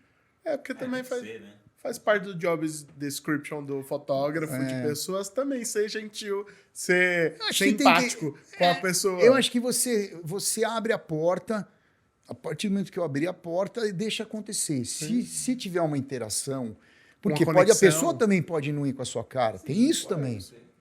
Né? Não é, né? Ninguém é unânime. Sim. Por exemplo, no trabalho do livro que eu trouxe para vocês, o Lucas Jagger, que foi super solícito, chegou no estúdio, eu sabia que ele tinha um tempo. Só que depois a gente começou a conversar. Depois entrou papo de música, no fim o cara ficou 1 hora lá para fazer a foto do livro e fez o Sofá Azul. E no Sofá Azul as pessoas fazem o que querem. E ele falou, cara, ele tinha um chaveiro de caveira, ele colocou em cima do sofá, ele falou, vai aparecer? Eu falei, vai. Aí ele falou, eu vou pular. Ele foi lá para trás do estúdio e pulou por cima do sofá. E eu deixei o estúdio inteiro aparecer, eu deixei aparecer rebatedor, luz, confusão. Então é legal. No fim, deu certo. Porque a gente tem que deixar as coisas acontecerem. Sim. Né? Às vezes a pessoa está com pressa e aí você respeita também. Aí entra aquela coisa da agilidade. Né? Você não vai ficar criando 10 cliques na pessoa. Sim. Nesse livro teve muita gente, assim. Muita gente que... Fotografou muita gente. Quantas pessoas? 120. Nossa. Teve muita gente que foi rápido, assim. Foi mais de uma pessoa por dia. Assim. Às vezes 3. Por exemplo, o maestro João Carlos Martins, foi em 2 minutos, cara. 2 minutos. Então, assim, e é a foto que abre o livro, é legal. O Antônio Fagundes também foi rápido. Porque a gente tem que perceber a pessoa quando ela também está doando aquele tempo, mas ela também tem um limite. Sim. Né? E também tem uma coisa que às vezes os fotógrafos de hoje em dia não têm, que é... A foto já ficou boa. Você não precisa mais clicar 50 vezes. Porque às vezes tem um negócio, não, eu preciso tirar muitas fotos para depois decidir. Não, amigo, você não decide lá, você decide agora. Você clicou, já ficou bom. Obrigado. Pode ser no primeiro clique. Olha, você pode até fazer mais 2, 3 cliques para o famoso garantir. Para garantir. Mas assim, você já clica, você já olha, você fala assim, já sei que eu tenho a foto. Exatamente. Essa daqui. Eu nem olho no visor. Eu não olho. Eu fiz um teste, numa das aulas que eu dei, dentro do estúdio, eu pedi para todo mundo colocar uma crepe no visor. Cara, as pessoas ficam desesperadas. Porque é um vício. Eu falei, mas você não confia na sua luz? Era uma aula de iluminação, eu ensinei a medir a luz. Você tem que confiar. Você não está olhando no visor e enquadrando, acabou. A técnica está garantida. Se você quem está assistindo, fazer isso. É super importante. Se você entende de luz e de fotometragem, o que você está vendo no enquadramento e você clicou, já está gravado. Você não precisa olhar o visor. Esquece o visor. É como câmera de filme, não tem visor. Eu tenho uma foto da revista Capricho, da Gisele Bündchen, quando ela está se trocando, eu estava fazendo editorial com ela, ela tinha 16 anos, um ano antes dela ir para os Estados Unidos. E aí ela foi se trocar na Kombi, e eu fiz uma brincadeira com ela. E ela olhou para mim e fez assim, com o dedo em riste. E eu fiz a foto está publicada na Capricho. É uma foto de flagrante, de instantâneo. Uhum. É óbvio que eu não tenho tempo de ver que luz está nela. Cara, é isso. Então, tudo, de novo, né? Tudo é permissível, não tem regra, mas tem conhecimento por trás de tudo e você se liberta. Sim. E também te ajuda, a técnica, ela te ajuda a você chegar onde você quer. Porque às vezes você quer chegar num lugar e você não sabe como chegar. Né? Porque você fica, nossa, como é que eu vou fazer aquela foto? E pensa, e pensa, e pensa e não consegue chegar. Quando você tem a técnica, ela te ajuda a chegar em algo que você para pensar. Quero produzir foto X. Se eu tenho a técnica, ou até mesmo, gostei de uma foto feita. Se você tem a técnica, você consegue desmembrar. Pelo jeito que tá, a lente é essa. Pelo ângulo que tá, pela distorção que criou, o ângulo é esse. Se está congelada ou se não está congelada, a velocidade é essa. Se a profundidade de campo está grande ou pequena, é o diafragma ou a distância ou a lente que eu estou usando. Então, te ajuda a construir uma foto quando você tem uma intenção grande.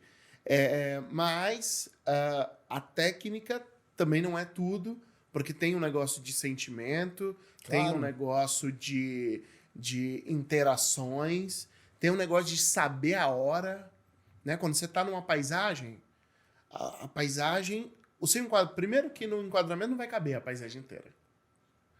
Então você já vai escolher onde começa a paisagem, onde termina. É naquela árvore? É naquele prédio? É naquela pessoa? É naquela montanha? Eu vou mostrar mais céu ou mais terra, né? Então tudo isso tem uma questão de sentimento. E se você souber a técnica vai ajudar a construir o seu sentimento na foto. Então, estudar técnica é bem importante por causa disso, porque você consegue transformar o seu sentimento ou a provocação do sentimento que você quer provocar na foto tecnicamente. Como fazer isso tecnicamente, né? Mas tem uma coisa que eu queria perguntar para você.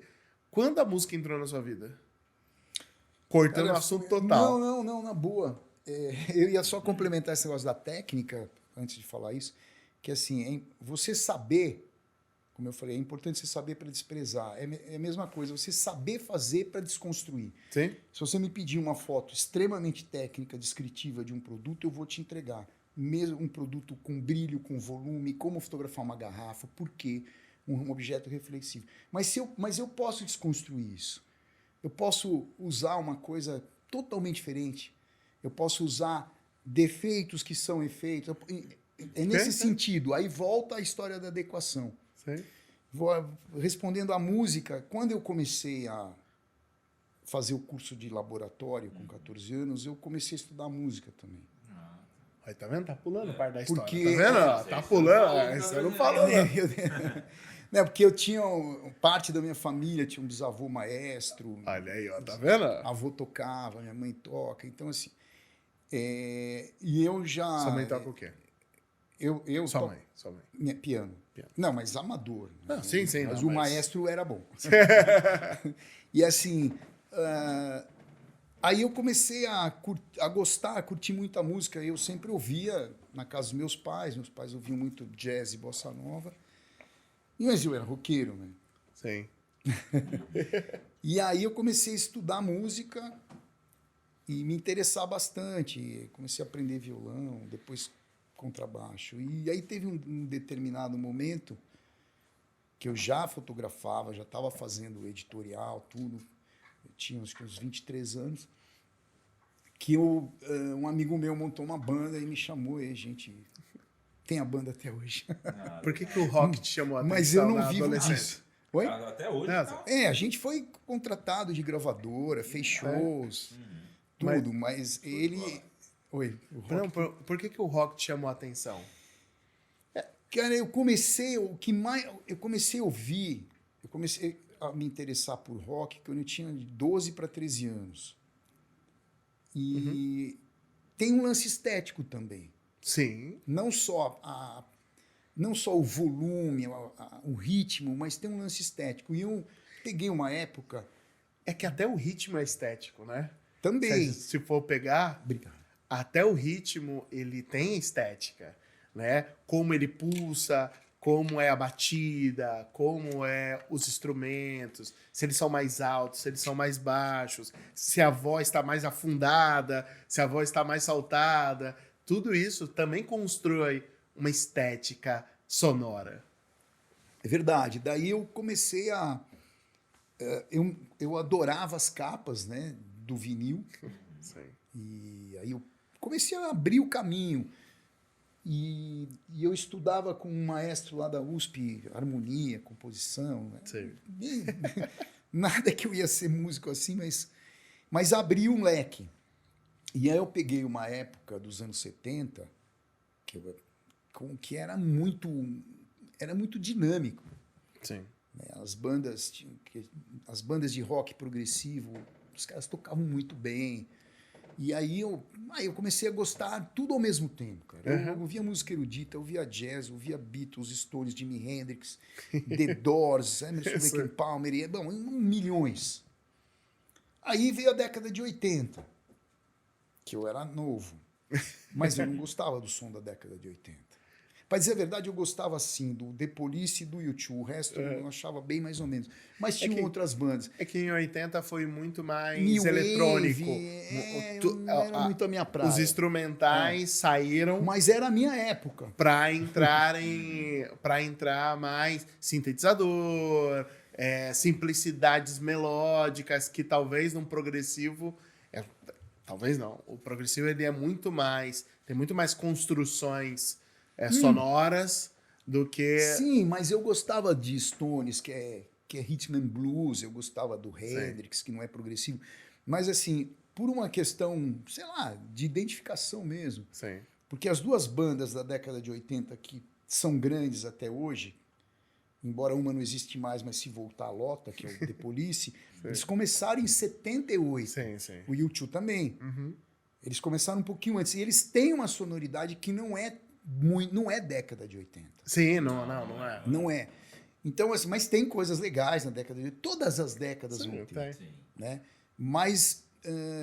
Mas a década que te Mas- chamou a atenção é a 70, que te e pegou. não é a minha, nem a de 60, imagina. Tem? Eu adoro a década de 60. Eu adoro o psicodélico. Pink Floyd começou em 66, Sim. 67. Eu gosto dessas coisas. Eu gosto de tudo. Mas, assim, claro, no fim você tem suas preferências. Mas eu ouço, de novo, depende, às vezes eu estou no estúdio, eu respeito, eu ponho uma música, eu pergunto. Você gosta de quê? Tipo assim, eu tava ouvindo Miles Davis, chegou uma modelo e falou, nossa, dá pra você tirar essa cornetinha? A hora que ela falou isso, eu dei uma respirada e falei, pô, chamar Miles Davis de cornetinha é forte. Tudo bem. Discutir com ela. Não, ela é modelo. Vou criar um climão. Não, né? eu quero que ela fique bem na foto. Aí o problema é depois o que ela vai pedir para ouvir. Aí eu tenho que me reconstruir. Tal. Mas tá tudo certo, cara. A gente tem que... Mas eu pergunto da música porque a pessoa que consome música ou que é músico enxerga a estética realmente de outra forma. Eu sou músico também, então aí sim. diferente. É diferente o ritmo. E uma coisa que o Ângelo falou, que você que é novinho não sabe, é que assim, hoje voltou um pouco, né? Mas a música primeiro tinha uma questão sensorial, porque você pegava um vinil, o vinil era grande, e você pegava uma capa. Então, a preocupação com a arte da capa, a fotografia da capa, era importante, porque essa capa precisava captar a alma do disco.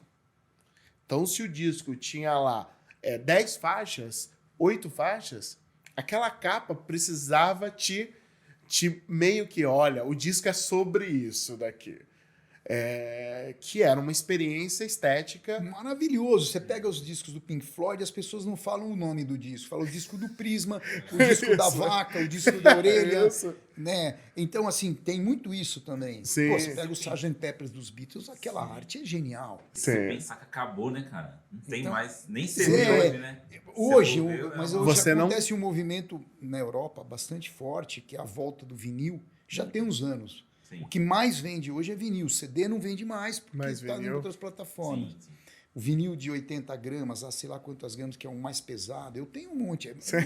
É gostoso, porque é outro time também. É outro time. Você é outro pega time. o toca-discos, como você põe, vira o lado, você interage toda com a uma experiência capa. de ouvir música. É legal. Toda uma E se experiência. você tem um bom som, eu, há muitos anos atrás, investi nisso. Em vez de comprar um carro, eu comprei um som nervoso. Top.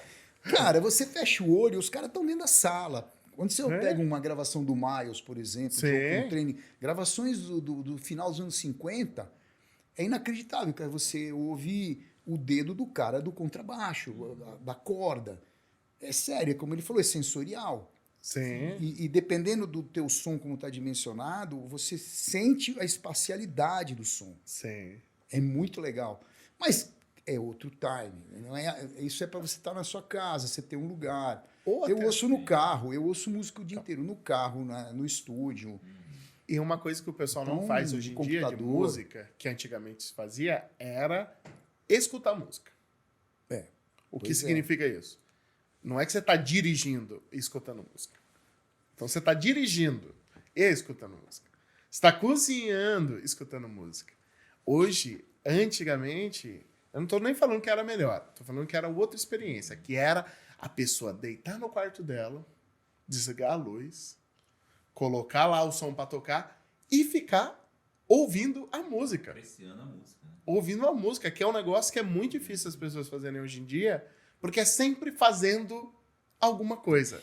Nunca é, vou sentar aqui e vou ouvir a música. Ou vai ouvir a música assim, ó, no celular, mexendo no Instagram, E fazendo. tem uma coisa engraçada, né? Se você reparar hoje, você pega aquelas caixinhas de som que fazem um volume grande, Aham. tem uma qualidade, mas elas não têm espacialidade, Não- não tem o estéreo. Sim. Eu já peguei pessoas que nunca ouviram estéreo, cara. Não sabiam que tinha duas caixas, que o som tem espaço. Porque você fica ouvindo, sei lá, numa caixinha dessa, Sim. não tem isso. Sim. Ah, tem um volume O som e tal. vindo de lá pra cá, É, não- o é efeito, diferente. o som, A experiência é a outra. guitarra saindo daqui, indo pra essa caixa. Mas assim, você pega hoje os aparelhos de alta fidelidade. Eu fui visitar um lugar aqui em São Paulo. É inacreditável. Cara. Você está falando de coisa de 200 mil reais para cima. Uhum. Caixas, toca-disco, aparelhos híbridos de válvula e transistor Sim. perfeitos, toca-CDs absurdos. Então, tem de tudo, né? Aham. É um mercado pequenininho, mas existe. Mas essa volta do vinil, ela é grande. Sim. Muitas bandas estão reeditando em vinil. Sim, sim. É legal isso. E lançando, quando lança o CDzinho, né, que chama CD, mas nem é, né? Você lança já pro Spotify, pro Deezer, essas coisas. Mas tem umas que já tá fazendo, ó, edição especial, edição limitada de vinil para você comprar ali. E aí, como a gente falou, é só outra experiência e tem uma experiência tátil, experiência da arte, da fotografia do disco ali, de você pegar e olhar e ficar olhando, porque aquele encartezinho do Spotify é ridículo. É um negócio desse tamanho, não dá nem pra você ver a capa direito do E é que você engraçado foi porque feito. era um outro segmento para fotógrafos e artistas fazer as capas, né? É verdade. Tem capas icônicas, né? Tem Sim. livro de capas. Sim. É legal, é legal. Porque é aquele negócio, né? A capa tinha que traduzir o disco. O cara tinha que olhar a capa e falar assim, sabe? Olha, eu comprei um disco do Black Sabbath pela capa. É sério, eu entrei numa loja, aquela capa... Eu sabia que era o Black Sim, Sabbath, sim. mas nem quis ouvir. A hora que eu vi a capa, eu falei, puta, é maravilhoso. É isso aqui, né? E várias outras, assim, várias. É mais sei. uma forma de... Que eu me chamava a atenção. mais uma forma de criação do artista mesmo, né? Ele tá colocando ali também um trabalho ali na capa, né? Ele fazia isso. Sim. Antigamente que hoje, infelizmente. E Eu também lembro outra de uma coisa, capa do Jimi as músicas Hendrix. pioraram também dos anos 80 pra cá, né? Dos anos 70, né? Cá entre nós. Tinha uma capa do Jimi Hendrix, linda, com uma lente olho de peixe. Eu nem sabia o que era uma lente olho de peixe. Eu tinha 15 anos. Aí eu falei, o que é isso? Sim. Né? O que eles fizeram aqui? Era uma lente olho de peixe. Sim. Tá o Hendrix na capa com a banda. Então, assim, muita coisa você vai descobrindo, né? Porque a gente não tinha internet, não era diferente. Sim. A internet, ao mesmo tempo que é uma informação imediata, muito ampla, ela é terra de ninguém.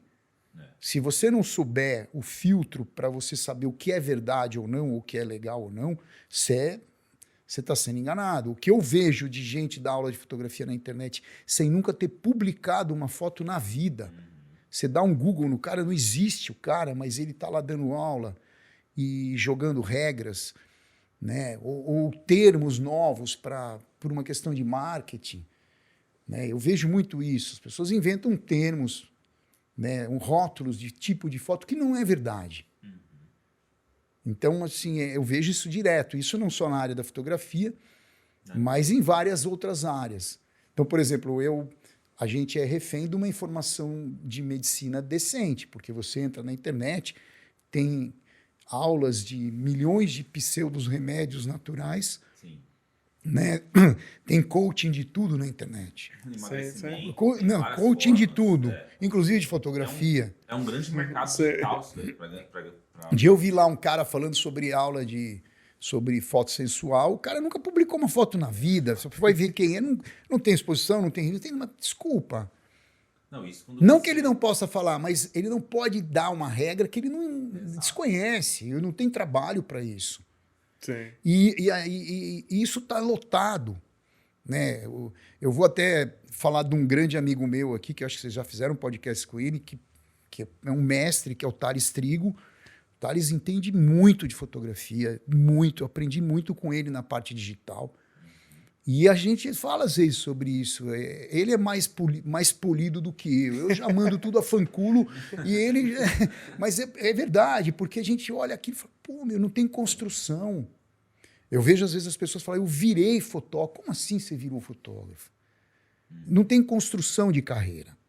Não só com fotografia, com várias coisas. O cara faz um curso de culinária, ele acha que ele é chefe. Faz um curso de ourives, ele acha que ele é ourives. Faz um curso de fotografia, o cara acha que virou fotógrafo. Desculpa.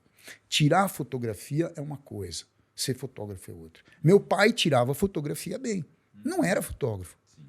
Muita gente tira fotografia. Quer dizer, hoje em dia, todo mundo tira fotografia. Antes precisava de uma câmera. Embora fosse um eletrodoméstico barato, as câmeras, muita gente tinha câmera. Né? Mesmo com filme e tal. O filme não era tão barato, mas tinha. Toda a família tinha um albinho de foto. Hoje, todo mundo tira foto, porque o celular possibilita isso. Mas esse todo mundo não são todos fotógrafos. Eu fazer meia dúzia de prato na minha casa não me faz um chefe. Posso até fazer um prato legal, mas não sou um chefe. E isso, as pessoas falam, mas democratizou. Eu não acho que democratizou. Uma coisa é você dar oportunidade. Outra coisa é banalizar. Então, quando você nivela por baixo, você banaliza. Então, você vê que... Por quê? Antes, para você construir uma carreira, você tinha uns caminhos. Para você chegar numa revista, a revista podia gostar ou não da sua visão, mas você tinha que ter um básico, você tinha que ter um pré-requisito, que é entender o mínimo de fotografia. Então, um exemplo, eu vou fazer L, a L tinha fundo branco. Eu tenho que saber fazer um fundo branco. E por que o fundo fica branco? Qual que é a história? Né? Qual que é a decisão de luz para que ele fique branco? Não adianta você chegar lá e ficar chutando, olhando o visor e não saber o que está acontecendo. Aí você chega aqui, você tem um retorno de luz comendo toda a roupa. Então me faz uma roupa branca em fundo branco. Aí eu quero ver se você sabe. Então isso era um pré-requisito técnico de saber fazer alguma coisa. Agora, o teu olhar me interessa? Não, eu prefiro a visão do outro. Está tudo certo. Você tinha um caminho para as coisas. Né? E mesmo que fosse assim, destinado a um público pequeno, porque publicidade não tem crédito. Tinha crédito em editorial de revistas, aí tem crédito. Publicidade não tem seu nome. Mas é um boca a boca, você vai levando seu portfólio nas agências, tal. Isso era uma construção. Uhum. Você chegava para um diretor de arte, ele podia falar para você, eu quero essa foto em 4:5. Acabou. Eu quero essa foto em 4:5. Eu quero um negativo maior, eu preciso dela maior. Tem um monte de coisa. Agora, com a internet, você não tem nenhum tipo de filtro. Por isso que eu digo, é difícil a gente achar o filtro do que é real e legal, né? E não, porque qualquer um entra e escreve o que quer. E fala o que quer. Outro dia eu vi com o Thales também, um cara que inventou uma palavra comprida de fotografia, como se fosse uma mágica de que quem fizesse o curso dele ia sair ficando milionário. Foco em ganhar dinheiro. Né? Aí você fala assim, cara, a gente vive uma transformação da imagem, a gente vive uma transformação da profissão fotógrafo, né? A profissão, ou seja, ganhar dinheiro com fotografia, mudou.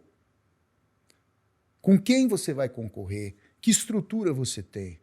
Então, que estúdio você tem? O que você tem dentro do estúdio? Que equipamento você tem? Como que você vai cobrar se você tem investido 300 mil reais, por exemplo? Como é que você cobra? Você cobra pelo teu nome, pela experiência, por tudo. Né? Como que você conquista isso? Então, o teu cliente precisa do teu trabalho? Ou ele pega o celular dele e resolve naquele momento? Porque a mídia está no celular, está na rede social, para dizer a verdade, maior é isso. Quanto tempo uma pessoa interage com uma imagem na rede social? 3 segundos. 4. Aí ou ela curte, ou ela escreve, ou ela passa. Uhum. Ela não interage com a imagem. Você está olhando uma tela, Sim. que é uma emissão de luz. É muito diferente de olhar uma fotografia ao vivo. São coisas opostas. Então, assim, o que essa mudança significa? O que essa mudança significa no termos de conceito, de autoria agora com a inteligência artificial que faz uma foto? Quem é o autor disso? Eu estou dando uma entrevista aqui, você pode pegar a minha voz e colocar em outra entrevista que não fui eu que disse, mas é a minha voz. Juridicamente, como fica isso? E a inteligência artificial pegando imagens? Então, assim, são coisas que estão presentes. Como você se colocar para ganhar dinheiro com isso? Aonde está hoje um serviço fotográfico? Por exemplo, eu ouvi de fotógrafos de casamento que hoje no casamento, muitas pessoas com celulares bons de foto tiram foto do casamento e mandam para a noiva. E é muito mais legal que a dele. Porque é mais espontâneo, porque não sei o quê, porque ninguém está nem aí para a técnica. Mas pelo momento. Sim. Então, olha que mudança que eu nunca tinha imaginado. Né? Então, assim, você tem muitas mudanças. Eu já ouvi o cara falar, pô, mas seu trabalho está caro, meu primo fez um curso e ele faz de graça. Tudo bem, faz com o seu primo de graça, mas a gente ouve isso. Sim. Mas não se sustenta, né? Esse cara não se Eu sustenta. acho que não Ele se faz sustenta, trabalhos, mas o mercado como um todo mudou sim. Mudou para cinema, mudou para vídeo, mudou para fotografia. Antes, se eu fosse fazer eu faço direção de fotografia de vídeo, fiz alguns videoclipes, inclusive para o Megadeth, que é uma banda internacional. Então, antes, se você precisasse de um caminhão gerador para meia dúzia de Fresnel de 5, 10 mil watts, HMI, hoje, dependendo do que for, você resolve com pouca luz, com meia dúzia de LED.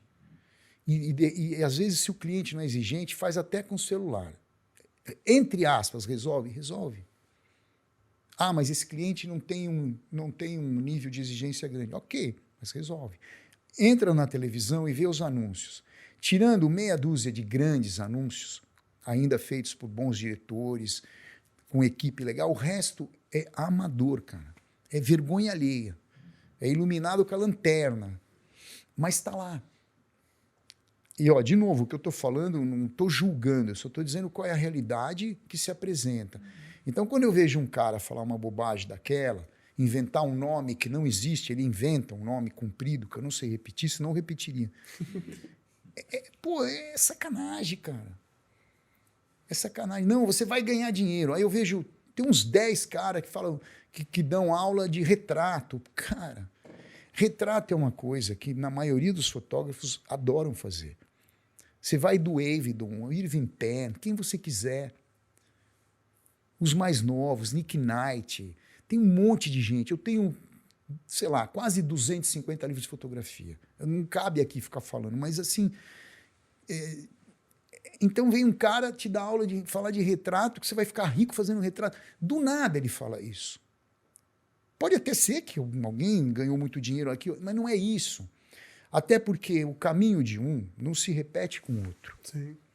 Né? Quantas meninas ou pessoas querem ser a Anitta? Aconteceu aquilo com a Anitta. Aquele caminho foi dela. Não vai repetir para outra. Pode outra pessoa também conquistar um espaço grande? Pode ter um puta marca, eu não estou falando de música, tá? Mas enfim, pode, mas não é o mesmo. Então, isso me chama a atenção porque não é só na fotografia. Vira uma terra de ninguém total. Só que na fotografia, como é uma foto, eu falei isso uma vez numa palestra, uma foto de merda é mais uma foto de merda. Não vai mudar o mundo. É diferente se você for construir um prédio, errar o cálculo e o prédio cair. É diferente se você for um médico, fizer um erro médico, você mata. A foto não, cara. A foto é subjetivo. O jornal de hoje embrulha o peixe de amanhã. Sim. Ou, por exemplo, você quer ver um mercado de foto que tem um índice de aceitação muito grande. Eu falava isso para algumas alunas minhas de iluminação que queriam ir por esse mercado. O mercado de bebê, né, de recém-nascido. Sim. No caso do Brasil colonizado, o newborn. Uhum. É um mercado que, por mais boba que seja a foto, eu acho feio, não gosto, acho cafona. As criancinhas de um dia que nem abre o olho embrulhado, que nem um pacote, né? Ali arrumado, cestinho, tudo bem. Mas que mãe que não vai gostar? O filho pode ser horrível para todo mundo, mas para a mãe ele é o mais lindo do mundo. Então é um mercado que, por aceitação emocional, o índice é grande. É muito difícil não gostar da foto. Né? E eu não sei como está esse mercado hoje, mas é um mercado. Então, assim, aí a pessoa falou, mas como eu faço foto de bebê? Eu falei, olha, o que eu posso dizer para você é o seguinte, fotografia é luz. Se eu for fazer uma foto de bebê, eu vou chamar um médico. Ou alguém que saiba manusear um bebê de 1 ano, de 1 dia, 2 dias, porque... Né? Ou, no máximo, eu perguntaria para um médico ou um oftalmologista se eu vier a fotografar com flash, se esse flash vai prejudicar a retina desse bebê. Só isso. O resto é luz. Não tem foto de bebê, não tem luz para bebê, não tem luz para gordo, não tem luz para magro. É luz. É luz. É o que você quer que seja. A luz que vai dar mais volume, a luz que vai dar Exatamente. mais volume, a luz que vai deixar mais claro, mais escuro, mais suave, mais dura. Exatamente. Então, assim, voltando ao mercado, é um mercado em transformação, sim. Se o AI chegar forte na fotografia, como parece que está chegando, vai haver uma mudança mercadológica em tudo, né? Em muitas coisas relacionadas a isso, a captação, muita coisa. Uma coisa hoje, por exemplo, você ter uma câmera de muitos megapixels para demanda de maioria dos trabalhos não precisa. Uhum. Então, quem investiu em backs para assinar ou para raça, ou backs de 100 mega, tudo que custava 50, 60 mil dólares, com o dólar como está hoje, se eu tenho 60 mil dólares, eu não vou fazer isso, cara. Então, também de volta à questão da adequação. Se o seu fluxo é rede social, nós estamos falando de 1 mega, de kbytes, nós estamos falando do quê? Adianta eu ter um arquivo, eu adoro o arquivo da Canon que foi descontinuada, 50 mega. É legal, dá para dar crop, é bem legal.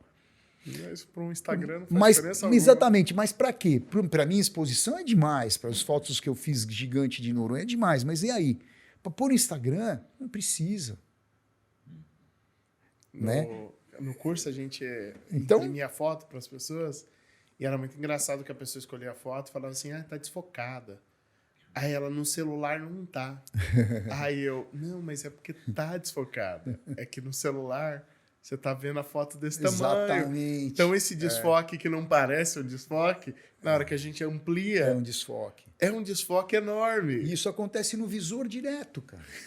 Você olhar na pressa, às vezes no visor, para quem costuma olhar muito, você tá achando o máximo. Chega, põe num iMac 27 para você ver o que acontece. Hoje tem que ter o conhecimento, você pode tampar o visor. Exatamente. Porque se você confia em você, Sim. você não precisa do visor. Sim.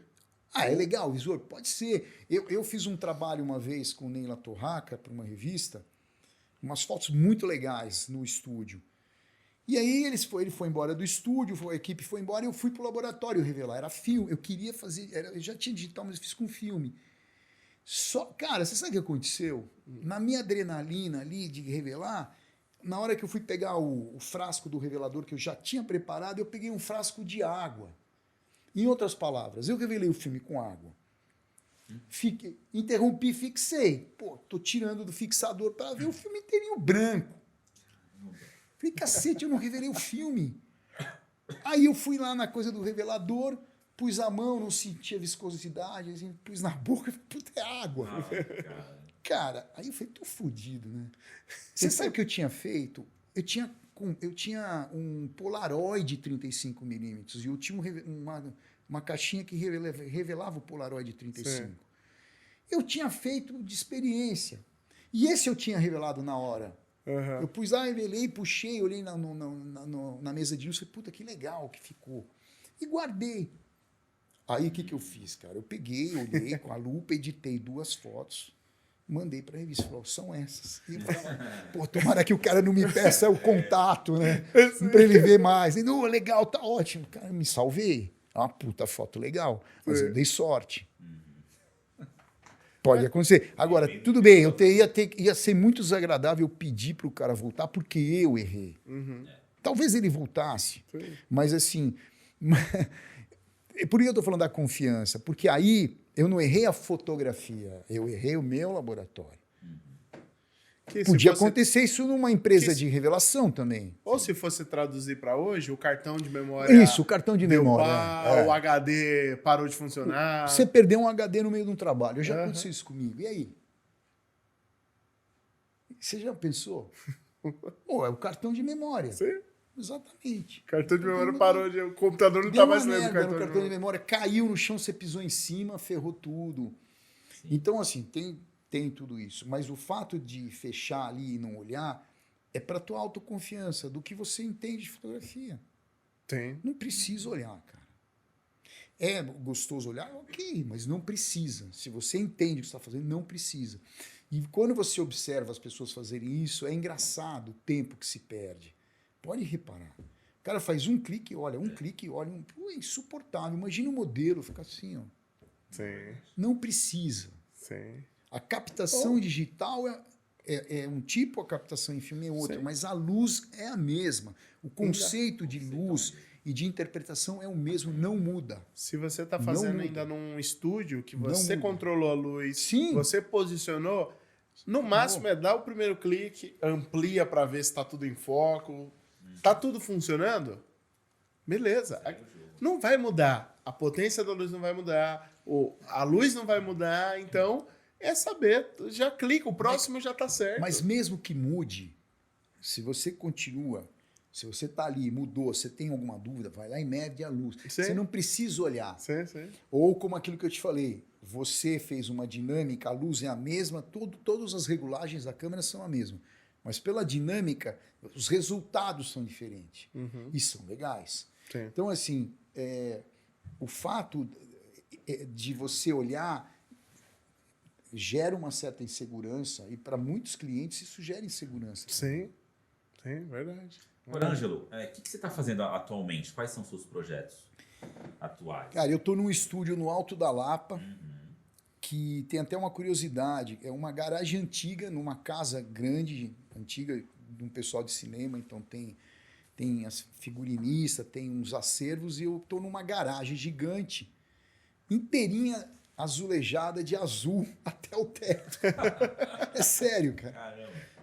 Bom E aí, pra mas refletir a luz mas eu uso lá, né?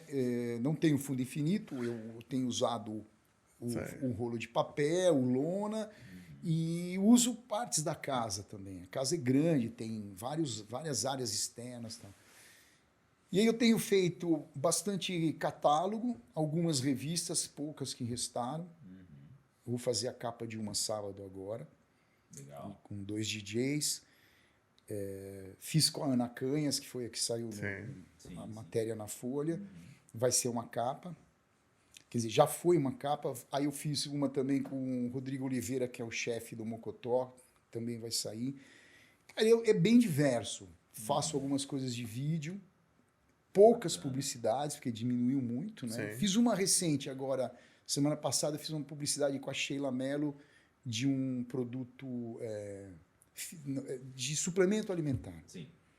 Uma publicidade bem, assim, ela com os produtos bem tranquilo, mas tem um certo trabalho de luz, porque você está pegando produtos na mão que refletem. Então, é reflete, complicado, porque não é um saber. estilo que eu vou lá e arrumo, ela ataca o produto. Então, eu tenho uma luz bem rebatida. Tá? Que tem que ficar boa nela. Nela e no produto. Só que o produto, dependendo do ângulo, ele não tem saída. Imagina, ele tem um dourado, acabou, cara, com plástico, com preto. Então, tem umas manhas de posicionamento, né? Então... Às vezes na vida real ela tá meio tortinha assim, mas na foto tá lindo. De repente ela fez uma foto que ela tá legal e a luz aqui, você não consegue ler. Aí, uma mexida para cima ou para baixo já muda tudo. Se é um estilo, pô, é manha, né? Você vai lá, mexe, põe luz, põe cartão difusor, preto, põe tudo, rebate, né? Mas com pessoa junto é mais complicado, cara. Ângelo, se o pessoal quiser te encontrar... Quiser me encontrar, tem meu Instagram. Deixa eu mostrar uma coisa aqui. Dá para aproximar da câmera? Não, mas a gente pode... O que você quer mostrar? Não, eu ia mostrar o meu cartão e... tá hoje... Sim. O QR Code, né? Não, no meu não é QR Code, não. Bom, você vê, depois você mostra aqui. É um cartão... sim, o cartãozinho aqui, ó. Lindo, que é o enquadramento aqui, ó. Então, assim, como que hoje as pessoas costumavam me procurar por e-mail, que está aí no cartão, o WhatsApp, que está aí o telefone, mas eu acho que o mais fácil é pegar meu Instagram, que é @AngeloPastorello. Igualzinho o nome que está aqui na descrição do vídeo. LLO no final. E o Instagram é uma geral do meu trabalho. Lá tem os contatos também. Através do Instagram você pode entrar em contato comigo. Tem e-mail, celular, tem o inbox. Quando você faz workshop lá também, dá para o pessoal ver? Eu não tenho feito workshop agora. Depois da pandemia, esse também deu uma parada com isso. Eu fazia cada 2, 3 meses um curso de iluminação no estúdio. Olha, quem disse que não pode interpretação voltar? Podemos fazer aqui, inclusive. E eu comecei isso com o Thales Trigo, há muitos anos atrás. Isso podemos voltar, sim. O Thales está fazendo bastante coisa online. Online, às vezes eu participo com ele. Sei. Eu fazia um curso de 10 aulas dentro do estúdio, de interpretação da luz, dentro do estúdio. Então as pessoas viam exatamente como eu trabalho, né, qual é a maneira de trabalhar, levava diretor de arte, modelo, maquiador, para ver como que era. Sim. Fiz alguns com o Thales também, na Contraste, quando eu tinha escola. Mas é fácil me achar, é por aí. O Instagram é uma geral, assim, tá? Não é específico de uma única coisa. Sim. Mas é pouco pessoal, é muito mais o meu trabalho. É que o trabalho é diversificado. Sim. Por exemplo, eu acabei de postar uma capa dos Titãs, que eu fiz para a revista Bis nos anos 90, em homenagem ao show que eles fizeram esse fim de semana. Então tá tudo misturado, cara. Mas o bom que lá no Instagram dá para ver tudo. Dá para ter uma geral. Geral. Tem algumas coisas do trabalho pessoal. Até mesmo para conseguir pesquisar no Google, porque sim. O Ângelo fez muita banda, fez cantor, fez sex, fez playboy. Então, de lá dá para... Olha... Tem os trabalhos autorais também. Tem tudo, tem trabalho autoral, tem trabalho, às vezes tem coisas de... Por exemplo, eu pus anteontem, eu postei uma foto da minha exposição Peixes, que é feito com ampliação, a gente chama de ampliação, de uma revelação seletiva. Eu revelo o papel, em vez de mergulhar o papel na química, eu pego um pincel e pincelo a química no papel. Então, cada imagem sai diferente. A imagem é a mesma, eu faço 5 cópias de uma imagem, mas cada cópia tem um desenho da revelação diferente, então é único. Aí eu postei uma agora, que é da exposição Peixes, que um chefe escreveu uma receita. Então tem de tudo, assim. Tem moda, tem retrato, tá bem... E quem quiser achar o Ângelo pessoalmente, dias de jogos do Palmeiras, na Rua Palestra Itália. Puta, é jogo do Palmeiras, graças a vocês. Tem ido mais Que frequente. vocês me colaboram para que eu possa ir lá no Allianz Parque, antigo Palestra Itália, Parque Antártica. Palmeirense roxo, né? Cara... E a gente está num bom momento, né? Perdeu ontem, mas tá tudo bem. Tá tudo ótimo. Para comprar os livros também, consegue? Olha, Pelo Instagram? então, esse livro, Retratos de uma Cidade, que é em Havana, esse acabou, é um fotolivro. O outro livro, o Expressões e Histórias, consegue sim pela ONG, aí no My Rights. Eu posso depois ver o telefone aqui para vocês. Existe o Instagram deles. Qual que é o Instagram? Então, é arroba I Know My Rights, que é IKMR Brasil. Arroba IKMR Brasil. No meu Instagram, eu vou ver se tem Deve alguma ter coisa. alguma coisa Tem postagens com eles marcados, mas não é difícil legal. achar. E aí pode comprar direto deles. Olha, E que legal. Esse é o livro que a gente comentou das 180, né? 180 personalidades. 120 120 pessoas com personalidades. são retratos e histórias, A gente deu uma olhada, tá sensacional. tudo em PB. Para você que gosta de fotografia, o livro é outra experiência, tá? Você vê no Instagram, você vê na internet, Sim. é uma, você pegar, dar zoom analógico, quer chegar perto do livro, é outra experiência que você tem com a fotografia. Então, consuma livros fotográficos, que é interessante você apreciar a fotografia com toques, tá? De chegar, de olhar perto, de ver, e isso vai mudar toda a sua Cara, percepção. eu acho fundamental. Eu sou fã de livro, né? Esse livro foi muito bem impresso, um papel bacana. A gente estava até comentando, ele respondeu muito próximo ao meu original. Que legal. E eu sou fã de livro, eu compro, eu tenho muitos livros de fotografia de vários autores, e é essa sensação, né, esse sensorial de você tocar no livro, no papel, você aproximar, é muito bacana. E você não depende de uma tela, né? O livro ele é igual em qualquer lugar do mundo.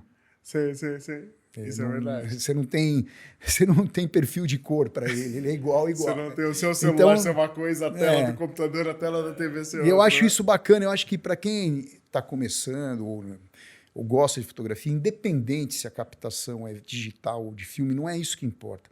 Mas o suporte é muito legal. Sim. Então, uma boa impressão, uma boa ampliação, a pessoa vê ao vivo, vê fisicamente uma fotografia, é outra experiência do que olhar num celular. Por melhor que seja um celular, ele não é igual. É outra experiência. É fotografia. É outra coisa. Gente, acompanha a gente nas redes sociais, Canon BR, acompanha o Canon College também, Canon College Oficial, veja os nossos cursos fotográficos, temos cursos de foto, vídeo, composição e várias outras coisas. Então, para você aprender o básico da fotografia, é só entrar no link da loja que tem aqui no YouTube. Não esquece de curtir, compartilhar, comentar, passar para todo mundo, porque é isso. A gente quer trazer sempre gente para contar histórias para gente, para conversar com a gente sobre fotografia, sobre de onde veio, como são as inspirações, como elas enxergam o mundo, porque isso tudo mostra de onde vem o trabalho dela, como ela realiza o trabalho dela. Tá? Obrigado, Ângelo. Muito obrigado vocês, muito obrigado pelo convite, foi um prazer. Podem contar comigo outras vezes, seja qualquer assunto de fotografia, do Palmeiras. Podemos falar de música também, podemos falar de qualquer coisa. É isso aí. Gente, até a próxima. Obrigado. Valeu.